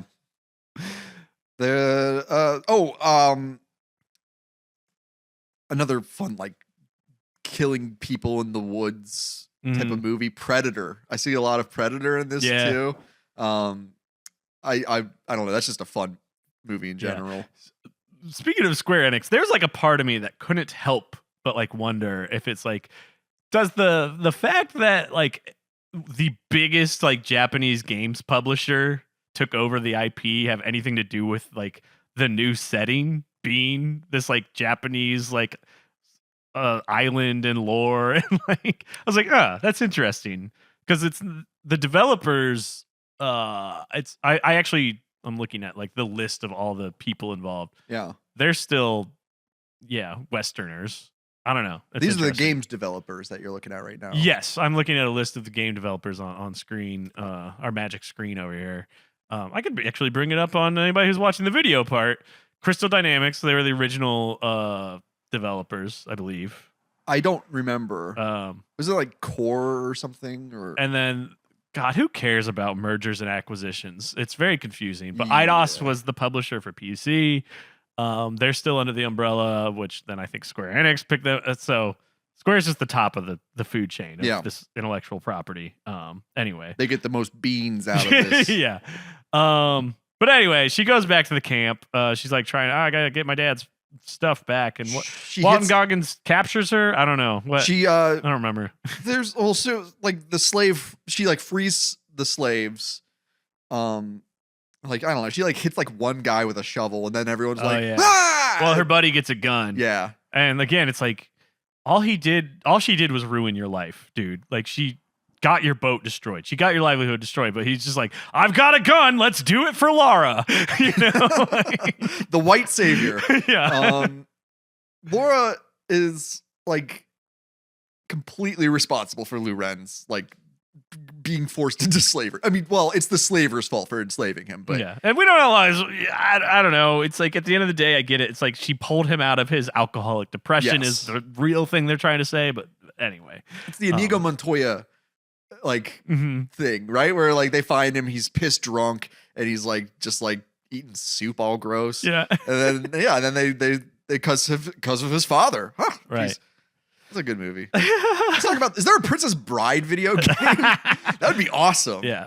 Again, the book, very good. So the movie, the next thing I remember is her dad, and Walton Goggins in front of the entrance to the tomb that his research led them to. Yeah, there's like a standoff. Walton Goggins got a Beretta pistol, and Laura's got a bow. Her bow that we all know and love her for. Yeah, it's a bow gun standoff. Then Laura, she convinces Walton Goggins to let her open the magic door, because it's basically the same as that Japanese puzzle that she had to solve, and so she just like does it because she's a Croft. It's in her blood, I guess. She just knows how to do puzzles. Well, she's been looking at her dad's research. Yeah. So it's like a gigantic Rubik's cube. Yeah, and it's also like important to note that dad is like, no, just let him kill me and get out of here. That's right. That is more important. And this is where I started to get a little irritated with like the MacGuffin factor of the movie. Maybe I missed something in like the prologue right at the beginning, but like I felt like I was being told what the threat is and never shown.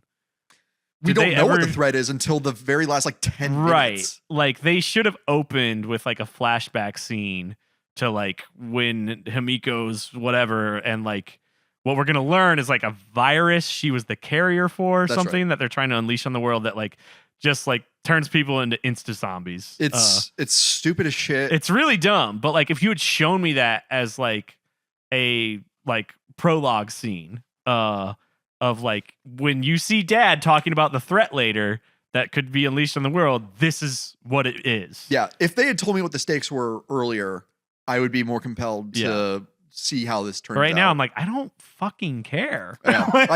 I agree that it, like really exposing what the threat is at all. All we know is that they're looking for something called Himiko's tomb. Yeah, like, and that she was like a revered goddess deity that was like feared and loved, and all of the kinds of like dynamics that a good warlord goddess could have. But like finding out that like, oh yeah, it's a zombie virus. I'm like, zombies, like they are a part of the Tomb Raider universe. Like, you fight those weird zombie mummy things in the first one, and it's the Atlanteans. They're bullet sponges, not good. And that there's this like Black Death zombification plague that is just like, okay. But we're not going to find out about it for another 20 to 30 minutes. That's right. We're just going to have Dad keep telling us like, you cannot let them get down there. That's right. It's so dangerous. Oh, I loved that. So the magic door opens. Yeah. And then it's just a fucking chasm. That is really good. I love that. And she goes in first. Yeah, that was great. And from here, basically to the end of the movie, it's Indiana Jones and the Last Crusade of like Dad and child leading the bad guys through a cave with a gun to their back while they solve the puzzles for them. Yes. You have chosen wisely. It's just that from here to the end of the movie. Very good. Yep. There's the spelunking. Looks cool. I mean, I don't know. My favorite part about it, like this production detail, is they wasted 2 or 3 shots and a couple lines of dialogue, like having the bad guys like Walton Goggins and his goons like being like, oh, lay down these light bars so that we can find our way back. And it's like they literally did that to justify why the tomb is lit for the rest of the movie. And it's like, nobody asked that in Indiana Jones. Right. You do not. This is like a detail you don't have to show me. I hate cinema sins. Those YouTube things where like everything wrong with Indiana Jones. Where's the light switch, Indiana Jones? Like I like hate the average that shit. Like that's like who they make that scene for. Yeah. And it's like, who fucking cares? Yeah. People complaining about your movie is still good advertising because well, whatever. But it's like, why do it for this and not for other things? It was just very bizarre. It was a bizarre like 10 seconds or so that really took me out of the momentum of the movie. The tomb that they're raiding, they're literally raiding a tomb. Oh yeah, we're raiding now. We're tomb raiding. There's some great traps in there. People getting impaled. There's like false floors. And this is another movie like I think it's the first trap. Somebody steps on a stone that unleashes a bunch of spikes, and it goes like right through the guy who's like, oh, and not a drop of blood, not a single visceral thing about it. It's just like, yep, a spike impaled him. Now he's dead. Yep. And moving on. It's like, cute. It was very odd. The chasm of souls is it's just a pit of bodies. Like, hell yeah, dude. What's up with that? Why not? Are they just people who died of this virus that we learn of? Like, I don't totally understand. But I don't know. So Laura and her dad and Walton Goggins are solving these little puzzles. I think the only like kind of interesting thing in this puzzle solving sequence is like when they get locked in this room where the floor is falling out. Yeah. And there's these colored gems that everyone's throwing across, and part of what's interesting about it is showing like alliance out of necessity in survival situations. Absolutely. Where like even Walton Goggins and his goons are suddenly with Lara and her dad. We're all on the same team because if we don't figure out what rock goes in here, we're dead. Yes. And there's like no arguing between them. It's just like, Walton Goggins, give me the red one, or whatever. Whatever she says. What this scene really that line's in the movie, right? The scene shows me how annoying puzzles are in Tomb Raider. Yeah. Like, it's like, just, because there's not a lot of logic to it. well, it's just like, I got the wrong stone. Try a different stone. And Yeah. it's just like fitting it in and just being like, ugh. Like, and like the way she's like solving it as a riddle as the floor is falling. And like she figures out, oh, I need to combine blue and yellow to make green, the color of life. it works. It's good. I was It's like, fine. yeah, whatever. So they get out of there and they just keep tomb raiding until they get to. I liked the.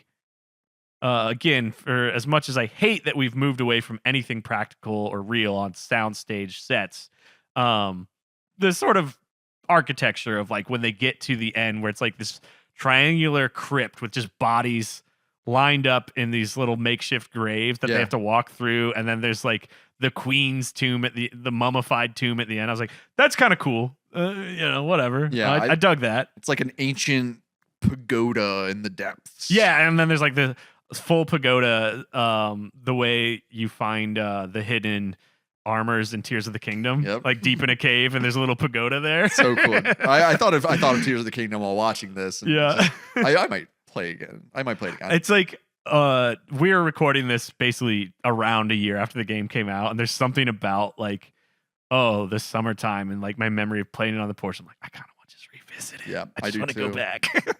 Anyway, I can't wait for this Zelda movie to come out. It's going to be interesting. I mean, it's just like it's now that it's out there, that it's happening. It's just like, okay, like let's see how you do it. It's the same reason I like to like you just take a peek whenever there's a train crashing. Yeah. So anyway, we found Himiko, and Dad is still insisting to Walton Goggins and crew and Lara, like, just leave it. We gotta go. And we finally see the why when a goon touches. I forget how. Like they open her casket or her tomb, and like the body is like set up. It's like a cuckoo clock. Her body gets like cuckoo, and like it like sits. It's hilarious, actually. And it seems like having like the air exposure like makes her body immediately start to like it turns all black and like yeah, like it was some sort of like mummification that's like once this is exposed to air it'll oxidize and blah. Yeah, like they attempted to show no, this is not magic. There's some sort of logic to all of the sort of spookiness of this like tomb. I don't recall how the first guy ends up touching and getting the disease, and then they figure out it's not that important. He just touches. I don't remember either, but I mean, we find out that hey, don't touch Himiko. Like she'll turn you into a zombie. Like there's this weird quick explanation of like I think Lara and her dad sort of simultaneously mind melding like, oh, she's the carrier of the disease and she's buried here to keep the disease away from humanity or whatever, they're both reading like hieroglyphs, and they're the smart ones in the room, so they can like figure out what ahead of the rest of their squad, like what's going on. And then it turns into a zombie movie for like 2 minutes. Yeah, it's whatever. And inevitably, it turns into a one-on-one of Vogel versus Laura. But before we get to that, it's worth noting, we find out for whatever reason, whoever he's doing this for, he only needs a small piece. So they bag up a piece very carefully of her finger. Yeah, the pointer. And he puts it in his front pocket. Yes. For some reason, Dad stays behind to blow up the tomb and die. It's not that important. It turns into a fight between Vogel and Laura, right? Yeah, so Vogel, that's when it gets fun again. And this was like my moment. Was this fight? This is where it's like a lot of my critiques were somewhat made up for. Okay. Yeah. Well, Dad ends up blowing himself up, right? Like he's got like I wrote it down as the Miles Dyson death. Where he's sacrificing himself to destroy the place to also like just like end his suffering, I guess. Yeah. And right before that explosion, we have this initial fight between her and Vogel, Walton Goggins, and they're right next to that chasm of death or whatever it was called. And this is where I was like, oh my God, if they start this with her beating the shit out of her, like I've said in the last few episodes, Yeah. like it's not going to work for me. It's going to be like, oh, you really just failed the assignment through and through. But they do start with her, like, I think just giving him like some roundhouse kicks and like, no, this is a equal match. Yep. But he does eventually overpower her and like has her in a hold. And Dad's last sacrifice is this unexpected blast. Yes. Distracts them enough that she can do like get away, pull some final moves, and the way she ends him is she does this trickery where like somehow she pulls the baggie with the finger out of his mouth, forces it into his throat, which opens in his mouth, so he immediately gets the disease. Yep. And then she like kicks him into the chasm or some shit. That's right. And I was like, fuck yes. This should have, like, the whole movie should have been shit like this, of her being a badass. I loved that. It was great. It was a good fight. Yeah, the dad blowing himself up at like the perfect moment. It's like a daddy ex machina. Yeah. Love it. Yeah. So when she force feeds the Himiko finger. Awesome, dude. I was like, this is a movie I'd watch again and again. Well, Make a series of that shit. What surprised me, usually when I jam a finger down my throat, I puke. Mm-hmm. But I guess Walton Goggin just he had an empty belly that day. Yeah. This is, I don't know where I first started saying this, but there was a point towards the end of the movie that I started like telling to myself like, oh, this movie's it's like almost going full circle to the kind of dumb that I like. Yes. You know? It absolutely does when we get to the very last scene. Like this fight, I was like, this is my kind of dumb. This is bordering on like, yeah. Have you watched RRR yet? No. Rise, Resist, Revolt, the Indian or the Bollywood movie, No. Bollywood action movie that blew up. I probably talked about it on here. That movie it's like a live action anime. Oh, cool. Of like these just two buddies just being, that movie rips so hard. Like, I think if you'd seen that movie, some of my earlier critiques of like what I look for in an action movie might make more sense. Sure. Okay. But like that final fight is when it's getting to like that type of action for me of like, oh, this is so silly and so choreographed and so over the top that it's like, all right, now it's like fun dumb. I mean, and I'm not making a pun about our podcast name, but would you say you like campy stuff? Yes. Yeah. I just had that realization within the last week or two about like, oh, we're called Camp Video Games. Yeah.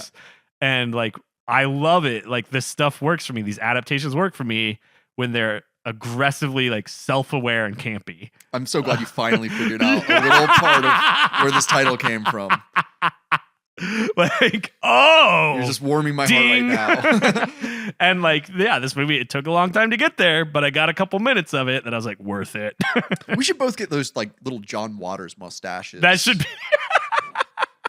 I should redo like our character animation. So it's just those, little John Waters mustache.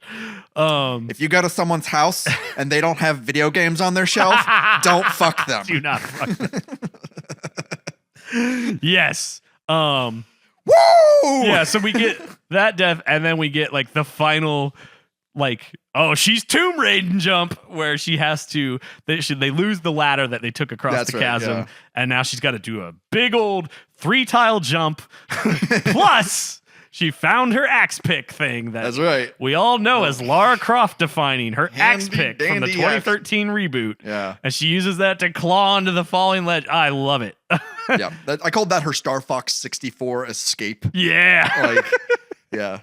That was great. And then like when she gets that huge chasm at the end, and like the explosions following her. Yeah, it's Star Fox 64. It's Return of the Jedi. You know, trying to beat the explosion out. That's right. And she just like rides the thing up. That was me. I'm happiest when a movie's got me hooting and hollering at how dumb it is, how campy it is. Yeah, loved it. Laura escapes from this, and Blue Ren has freed all of the slaves. Yeah, dude. And they're all heavily armed now, and I think they killed all of the slavers. Another thing, I loved that too. Of like, just again, it's like all these shipwrecked Japanese salarymen just out on their like weekend fishing trip, taking revenge.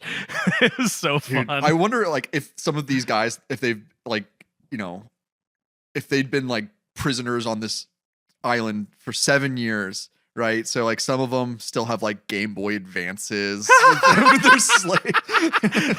They've just been keeping it hidden and stealing devices to recharge it overnight. Yeah, to play Minish Cap, so just to feel something. just like in this like enslaved like software programmer gets his hands chopped off because he was trying to level up his Pikachu. Amazing. I don't know what else happens. Oh, they get rescued by a chopper that was originally that the magic cell phone that Walton Goggins had, that he called in chopper support. So then the slaves are like, "You're taking us home, right?" As they're like pointing guns at the guys. Yeah, that was tight. I like that. And that's the end of like the exploration adventure part of it. Then we get into the sequel bait. Oh, this was so dumb. Yeah. But like, whatever. Anyway, explain what happens. So, Laura, okay, her dad is officially dead. She now knows that he's dead. So she goes to sign the paperwork that her handler, her name's Anna, her handler, and she go to sign the papers, making her the official heiress to the CROFT estate. And while she's like looking through the paperwork, she's like, wait, my family owns all of these companies. And, she realizes that like, oh, wow, like, okay, we're doing way more than I thought we were. I love that like she didn't understand that before. Rich people if you're raised rich, you just think your family has money because like you're good people. Right. And it's like, no, it's through lots of dealings. Yeah. Like she didn't understand that like, the reason we're rich is because we siphon off money from owning everything. Yes. Yeah. And she recognizes a couple of the company names as like one of I can't remember what it was, but like Walton Goggins like gives her some food from a very set design can. We've seen this prominent. I just in my brain it's Palantir. It's just a real evil company. But it's something like that they've made sure to show you the logo 3 or 4 times. It's Patna. Like, hey, Patna. Yeah. So she sees that they own this company, which was directly linked to what Walton Goggins was being supplied with. Yeah. So she then realizes that Anna is an evil woman. She was the voice on the other end of his satellite phone. Pretty good. I knew she was a problem as soon as I saw who, like, because that woman that was cast had an evil look about her. Like, it's like she had an evil stepmom vibes. It's the Dolores Umbridge effect, where you just see a woman, you're like, oh yeah, she's up to no good. And she's British, which doesn't help. Not a good person. I think maybe that's my problem with this series. The Brits. I'm just such an American. I have no respect for British people. But Laura is realizing, maybe being rich is a part of the problem. Like, you know, like my family, our dealings were not altruistic. Yeah. Well, there is also, I think throughout the film, there's been 1 or 2 whispers of an Illuminati-like organization. The Trinity? Yeah, right? Trinity. They were setting up like, Lara's learned about Trinity, which is like, it's fine that her family is rich from owning a bunch of companies. It's the shadowy cabal above that's the problem. Yeah. It's real, like the same kind of like conspiracy bait we feed like chuds in the real world, you know? Anyway, so yeah, she finds out like, Trinity is behind my family's blah, blah, blah. And is like, I'm gonna hunt down Anna. I don't know. I don't get it.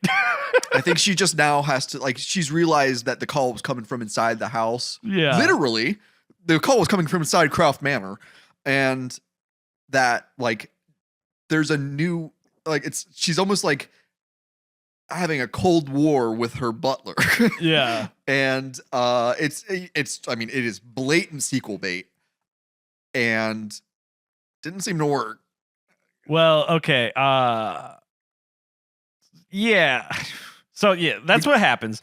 Then but the thing is, she goes to. I'll talk about what happened with the sequel, but I guess finish what happens in the film. Well, then we got the stinger at the end. The crowd goes wild moment where Laura goes back to the pawn shop to get that jade pendant that she had pawned off to finance her adventure.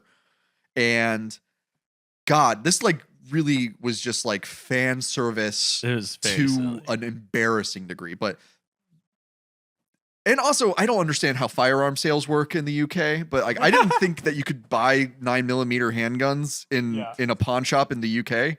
But Nick Frost is like setting himself up to be like her Q for the next movie. But he gives her she gets the pistols that Angelina Jolie wields in the 2001 Tomb Raider film, and I looked them up. They are H&K USP 9mm with extended mag wells and slide. And they assist. say that when she grabs them. Yes. Yeah. And she says, "I'll take 2." And I'm just like, woo! Yeah, baby. And the piggies is just eat up the slop. That's right, baby. I was watching this last night. It was probably around midnight when I was watching this part, and I definitely woke my wife up, like just be like, "Yeah, baby, go on, get those guns, dual wheels." So, but yeah, I was like, so what? She's just gonna go shoot Anna? Like, and that's the whole second movie. I think. Well, so the pendant turned into an important thing where she was like, "Oh, it's worth like." She got ripped off when she sold it, and then she goes back. She's like, "Now I'm a billionaire and I get what I want." Yeah. And she gets it back and then buys some guns on top of it. And I think there was like something else. They're like, "Oh yeah, and your mom?" No, not really. Yeah. They're out of family drama for her. I don't know what her next step is. Besides, Well, then she becomes Angelina Jolie Tomb Raider, where it's like she has no friends, she has no family, she's just like a dead-eyed psychopath. yeah, she starts taking a lot of ketamine and just like, yeah, dude. I'd watch that transition. But alas, we do not get to watch that transition because one, I think any Hollywood writer and producer, more importantly, would be too cowardly to do that. But two, this was a sequel that ended up being gobbled up by the pandemic, by COVID, basically. Makes sense. Timing totally makes sense. So like it was scheduled to go into production. They're like, yeah, COVID, this is too much hassle. And then I don't know if it's like Square Enix or who pulled the plug, but I was just sort of like doing, again, like back of the envelope math. I was like, oh, I think they just said, you know what? The first one like barely broke even. Yeah. Like, and like the production kept getting delayed, that eventually they lost Alicia Vikander. Like her contract to play the character ran out, and they were just like, that's just kind of like what it sounds like happened. Tomb Raider fever was not sweeping the nation. Right. Yeah. At that point. I mean, there's a sequel or two to the reboot game. That's right. Shadow of the Tomb Raider. Yeah. And I also learned that this is the second soft reboot of the Tomb Raider series, and that in the early 2000s or mid 2000s, I think it was PC, Xbox 360 kind of era, there was a trio of games that were separate from the original Tomb Raider releases and these. Are you talking about the like the Angel of Death? I think that's what it is. I don't have it in front of me. Which is like, I think known as like the worst Tomb Raider game. Yeah, probably. There's a reason that like those got buried, and this is considered like the authentic reboot because it's, some of it I think has to do with like Square Enix and Eidos all being rolled into, like, I don't know. It's like it's all kind of been under that same family. Like again, there might have been a split there in that initial reboot, but I don't know for sure. This shit's the mergers and acquisitions stuff is kind of boring, but it does kind of impact like why games get developed with the tone or the attention and budgets that they do or don't. So I don't know. All right, let's talk about the PS3 Right. reboot of the game at this point. Yeah, so I guess we'll spend a little bit of time on this because, as we said at the beginning, we played it till we killed our first dog. I went a few minutes past that until a dog killed me. Yeah, it's a dog eat dog, baby. Yeah. So all of the characterization that was put into the 2018 film is pretty much present in the 2013 game. Yeah. I mean, that was okay. Since I also only played until I killed my first dog, and I think it was a wolf, but a dog is a wolf. A wolf is a dog, and it's not that we decided to do this because we are such dog people and we just are so disgusted the fact that Laura had to kill a wolf. It's just more of the fact that like I thought it would be funny to do a side by side where it's like playing every Tomb Raider until I kill my first dog. Yeah. And it's like the first game, it's like minute 1. You're not even control of the character yet when the That's first right. dog gets killed. Yeah, it's that scene where she was just sitting at a bar and shooting a dog in the skull with a with a needle full of bleach. Right. But in this one, so it seems that the movie is a remake of the game, or it's telling the basic beats of the story that's covered in it. And I didn't pay enough attention to the story that was being set up in the game to know if it's the exact same story. Yeah. But it's similar. They get crashed on this remote, one of thousands of Japanese tiny little islands off the coast of the mainland. In the middle of the Devil's Sea. Yeah. They kept that. And it turns into a survivalist exploration kind of like open, a little bit open world, but like more like streamlined and restrictive. I mean, it was I was just Googling how many Uncharted games were out by the time this came out. Yeah. And there were 5 of them that they right. had that they were able to rip off to when this game was made. Like, I haven't played a ton of Uncharted, but I was like, yeah, this is the same vibe, like I played a bit of one of the sequels, and I remember like being in a Jeep and then shooting a guy in like a jungle.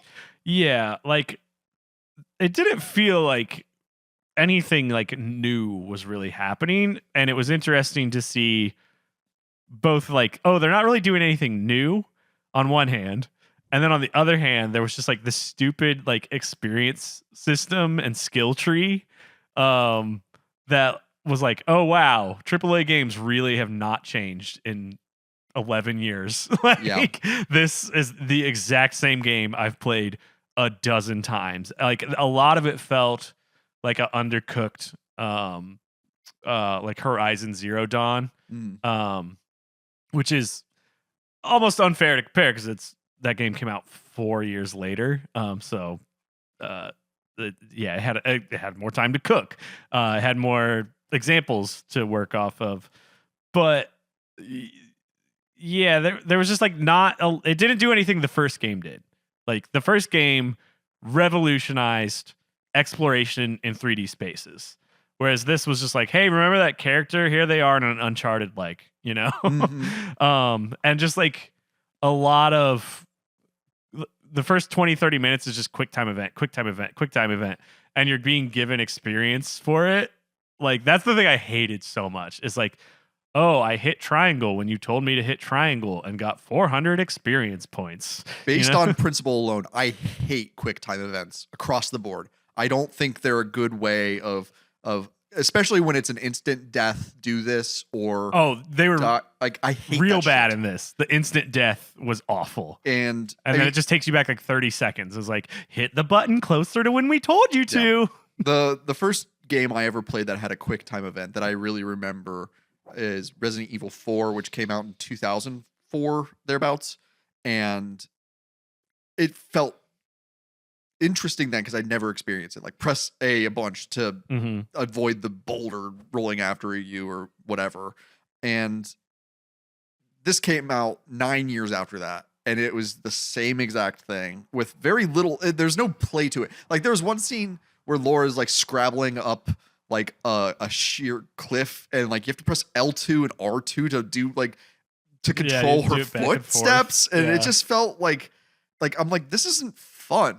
No, this is just like kind of like, it's awkward, and it's just making me do. It's like it's like when people like will like bring a complete halt to a conversation so they can show you a video on their phone.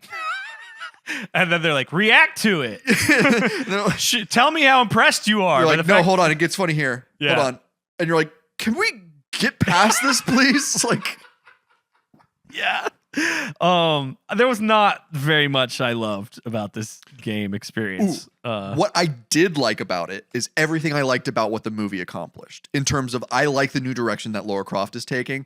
Everything I liked about the new game new, quote unquote, the 2013 game, is just that they were giving Laura a bit more of a grounded approach, and that they had really tweaked her from being a sex bunny into a like a tough woman. Yeah. Well, the thing is, standalone, the first game, pre all the marketing that Eidos forced upon the developer, I think like when I take the developer at their word of like, no, she is just like a badass action hero, and like, yeah, there's some sexuality to it. Like, I think that is a cool character. Yeah. And like, I don't like that that's 100% ripped out of this characterization. But I do appreciate what you're saying of like, oh, like people's taste has like caught up in video games, that they expect some of the same narrative development that they get from other mediums. So we're going to try to do that. I'm like, okay, I get it. I like that. But I'm just like, I miss the things that were good about the original character. Yeah. Gameplay wise, very uninteresting to me. Oh, like, extremely uninteresting. It was just like it's just like, I mean, I don't play as many modern games as you do. I tend to always go back to retro stuff just because it's my comfort zone. It's my wheelhouse. But like, there is just a sameness to so many modern games now where it's like, we can do anything and we all choose to do the same kind of dumb thing. This third person action adventure style especially is like, wow, has it been beaten to death? And it was already a little bit so at the point that this game came out. Again, it's like there were 5 Uncharteds with Nathan Drake, that had come out by the time this game came out. And it's not doing anything new or interesting that those games were not already doing.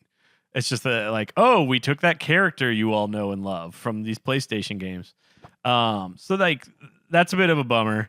I do want to throw in the thing I hated the most. Yeah. The menu. Oh, go for it. The menu when you're in the campsites. I was like, this is the worst user interface I have ever seen in a video game. In like, it's a basic, like we're saying, I've seen this in a billion AAA video games now. Like this, like, oh, you have your map, you have your skill tree, you have like your stats page or whatever. Like this sort of half in, half out RPG thing. Yeah. But like they did it as this like augmented reality, again, just like thing of the times. Like augmented reality was going to be the wave of the future. And so like you're in this extremely like everything's very primitive survivalist, and then all of a sudden you go and you sit down at a campsite and this like very bright computery like augmented reality display pops up. It's like, where's this coming from? Because it's done as if it's diegetic to the space. Like it moves and like with the space, like it's on a gimbal or something, An effect that I hate that is just so tacky to me is that the menu is getting rained on. And you can see that type of effect. That is so the cheesy. Camera being rained on. It is so cheesy. It is so I hated like it so much. It's too much. They're like, you're there too. Yeah. And I gotta also say, I hate when my controller has an audio output. Oh, I hated that. I immediately turned that off. It's a disgusting trend that I think just needs to get a bullet to the back of the head. I agree with you in the way it's done in this game. I was like screaming on the stream. I was like, why is it coming out of my controller and the TV? Yeah. Like it was just duplicating the audio. There was no reason for like, so what would happen is you find a tape or something of like your friends. And this is also speaks like what I didn't like about the storytelling. It was all like flashback. Here's a flashback like audio tape about this character's family. And I was like, I don't know or care who that is. I skip that. Yeah. I skip it. Anyway, but it would play out of the controller and the TV for no reason, which Final Fantasy VII Rebirth did this. There's this dear sweet cyborg boy, Chadley. I love him to death. He's very controversial because he's new to the remake series and he has a lot of presence in Rebirth. Oh, okay. He sort of manages all your side questing. Okay. And he talks to you through your controller. But like the only way that only happens like when you're out in the field and you're doing something. Like when you finish something for him, he will call you. You have in game this little virtual reality thing but his audio comes through the controller. So it's like it's purposeful. Like you're hearing it in the same quality Cloud would be hearing it out in the field. Yeah, I follow. That works for you. And that's kind of what this was attempting, but the fact that it was in both is like it's dumb. It's redundant. It's redundant. And in Final Fantasy VII Rebirth, you can turn it off and make it just on the screen. Which I think you could do in this too. That I did. I turned it off as soon as my remote. I'm like, don't talk to me. Yeah. My controller, like, don't make a peep. Yeah, like that just felt like we're just doing it because we can. Yeah. But they also had like voice control, like for the menu. Like you could like be like open the map, and I'm like, I don't like this at all. It's a relic of the time. They thought, we're gonna interact with multiple sensory inputs. Hey, you Pikachu! Like this is it's a dumb. I mean, this is not a new trend. Keep in mind, this is the era when PlayStation had that like massage wand vibrator as their like motion control, and everybody made fun of them for basically just making a sex toy as a peripheral. Yeah. This was in the air, right? The original Famicom controllers had microphones built into them, right? Like the only thing that I know people used it for was for killing the Pulse voice in the Legend of Zelda. Like other than that, I don't know like how Nintendo incorporated that technology. But that was 40 years ago. Yeah. And now we're at a point where like, we've got the technology, but do we have the know-how on how to incorporate it properly? Yeah. Which goes back to like this whole franchise. It's like, no one was inspired in producing this. No, it's really a corporate product. And you could argue that the original Tomb Raider was very much more creator. Again, small team. The Yeah. creator, Toby Gard, like I've seen enough interviews of him to be like, he was passionate about this as a concept and a character when he made that first game. None of that exists in this reboot.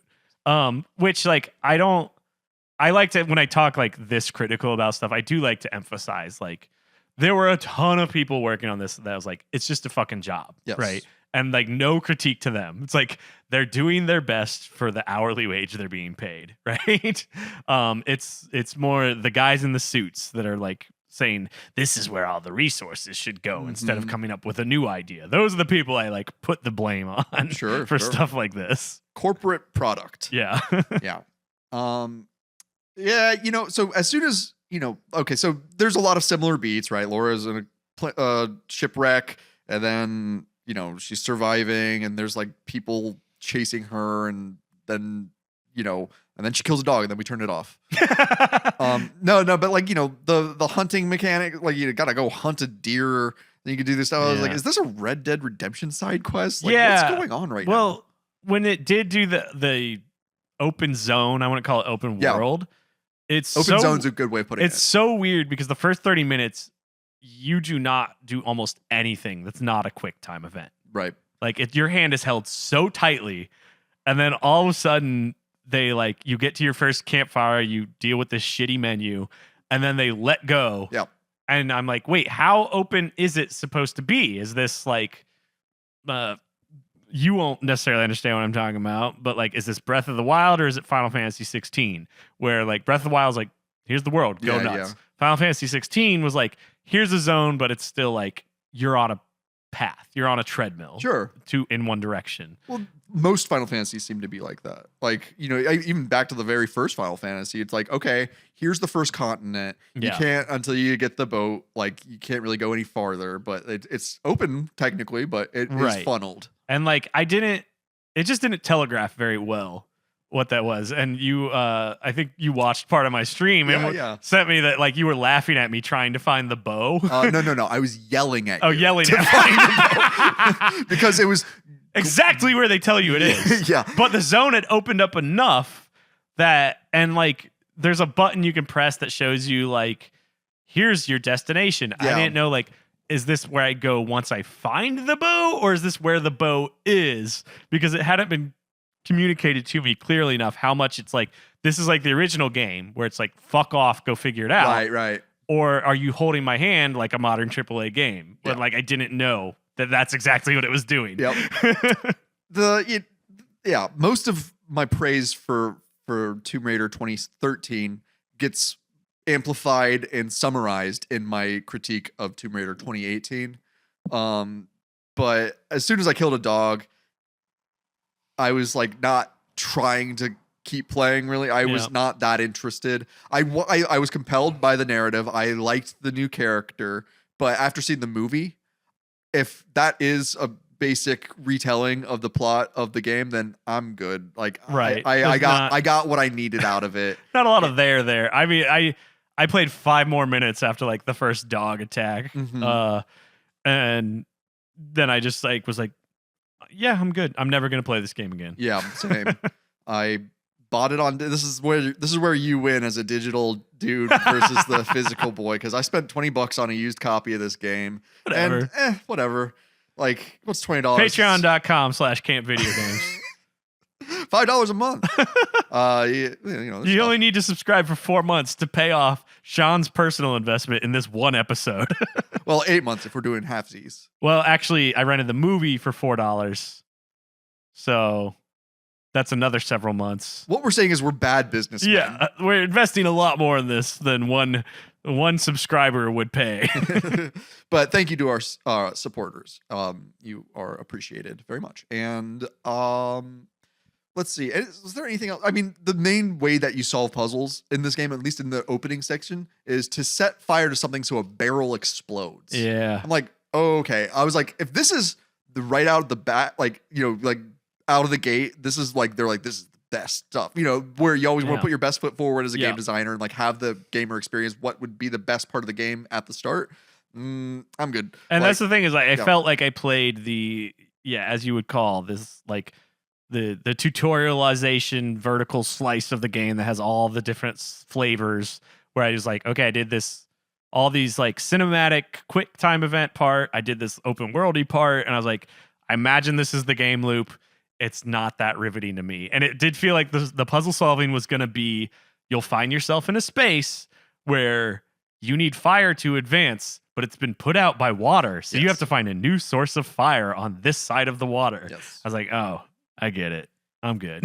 The 2017 Resident Evil 7 takes a lot of inspiration from that mechanic in one particular segment that's optional, but more on that in a couple. Whenever soonish. I don't know. But this brings me to the end of anything else to say about Lara Croft. I've already said more about Tomb Raider and Lara Croft than I ever thought I would. Yeah, well, that's the Camp Video Games difference. Campers, thank you for hanging out with us. We are not sure what we're doing next, so if you got some requests or recommendations, throw that in the comments or give me an email, campvideogames@gmail.com. And again, please join us, patreon.com/campvideogames, where you can hear even more stuff that's behind the paywall. We've got commentary for every episode of the Legend of Zelda animated series. Yeah. And, if this is your first time with us, we got plenty of stuff to listen through if you want to hear about Zelda, Donkey Kong, Star Fox. That's it. The thing I will say, Final Fantasy 7. Obviously, a huge amount of my life has just been dedicated to that. I'll note on the bonus content. This when I streamed Tomb Raider the other night for this, I was like, ooh, these streams are finally getting close to like the vibe that I want them to. Yeah. I've invested so much like time and effort and stuff to be like, I'm trying to like cultivate a certain vibe where it's like, I want it that's like almost like a late night pirate radio, vibe. Yeah. But it's a video game. It's just like, oh, this is just a guy you hang out with late at night, and like instead of playing your favorite like deep cut tunes, he's playing like deep cut video games. I was like watching the stream back. I was like, oh, this is getting close to that. This is the goal. It's fun, man. I love watching you. Yeah. I don't record my video game footage. I will for some future projects, but for now at least, I'm letting Josh be the face of the network. No, here. I have fun with it. It's great. And your voice is lovely and your takes are hot. And when people are live, I talked about this in the gameplay of the original Tomb Raider, like when people are participating, I learned about like that game. I was like, oh, this is more fun with more people. So if you want to subscribe to Carl's Manager and catch him live, I could stream him to the Camp Video Games thing too. I don't know. We'll figure that out later. That's a good idea. I could thought about that before. I could stream it in more than one place. Yeah. Oh, man, I'm so glad you're technically competent. So subscribe to the Camp Video Games YouTube. We'll figure that out. Technologically competent. I'm not saying you're technically competent. I'm saying you're great with technology. Anyway, campers, thanks for hanging out. Talk. Yeah. Thanks, y'all. I don't know. What else? That's it. I'm going to go find a place to pee by the Temple of Time behind us.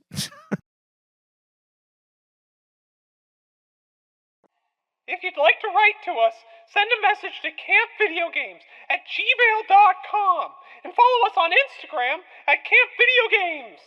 If you want to become a real happy camper, you can support Camp Video Games on Patreon. For $5 a month, you'll be granted access to even more discussions about movie-based video games, game-based movies, full-length commentaries, playthroughs, and more. Whether you sign up or not, we're glad to have you here at Camp Video Games.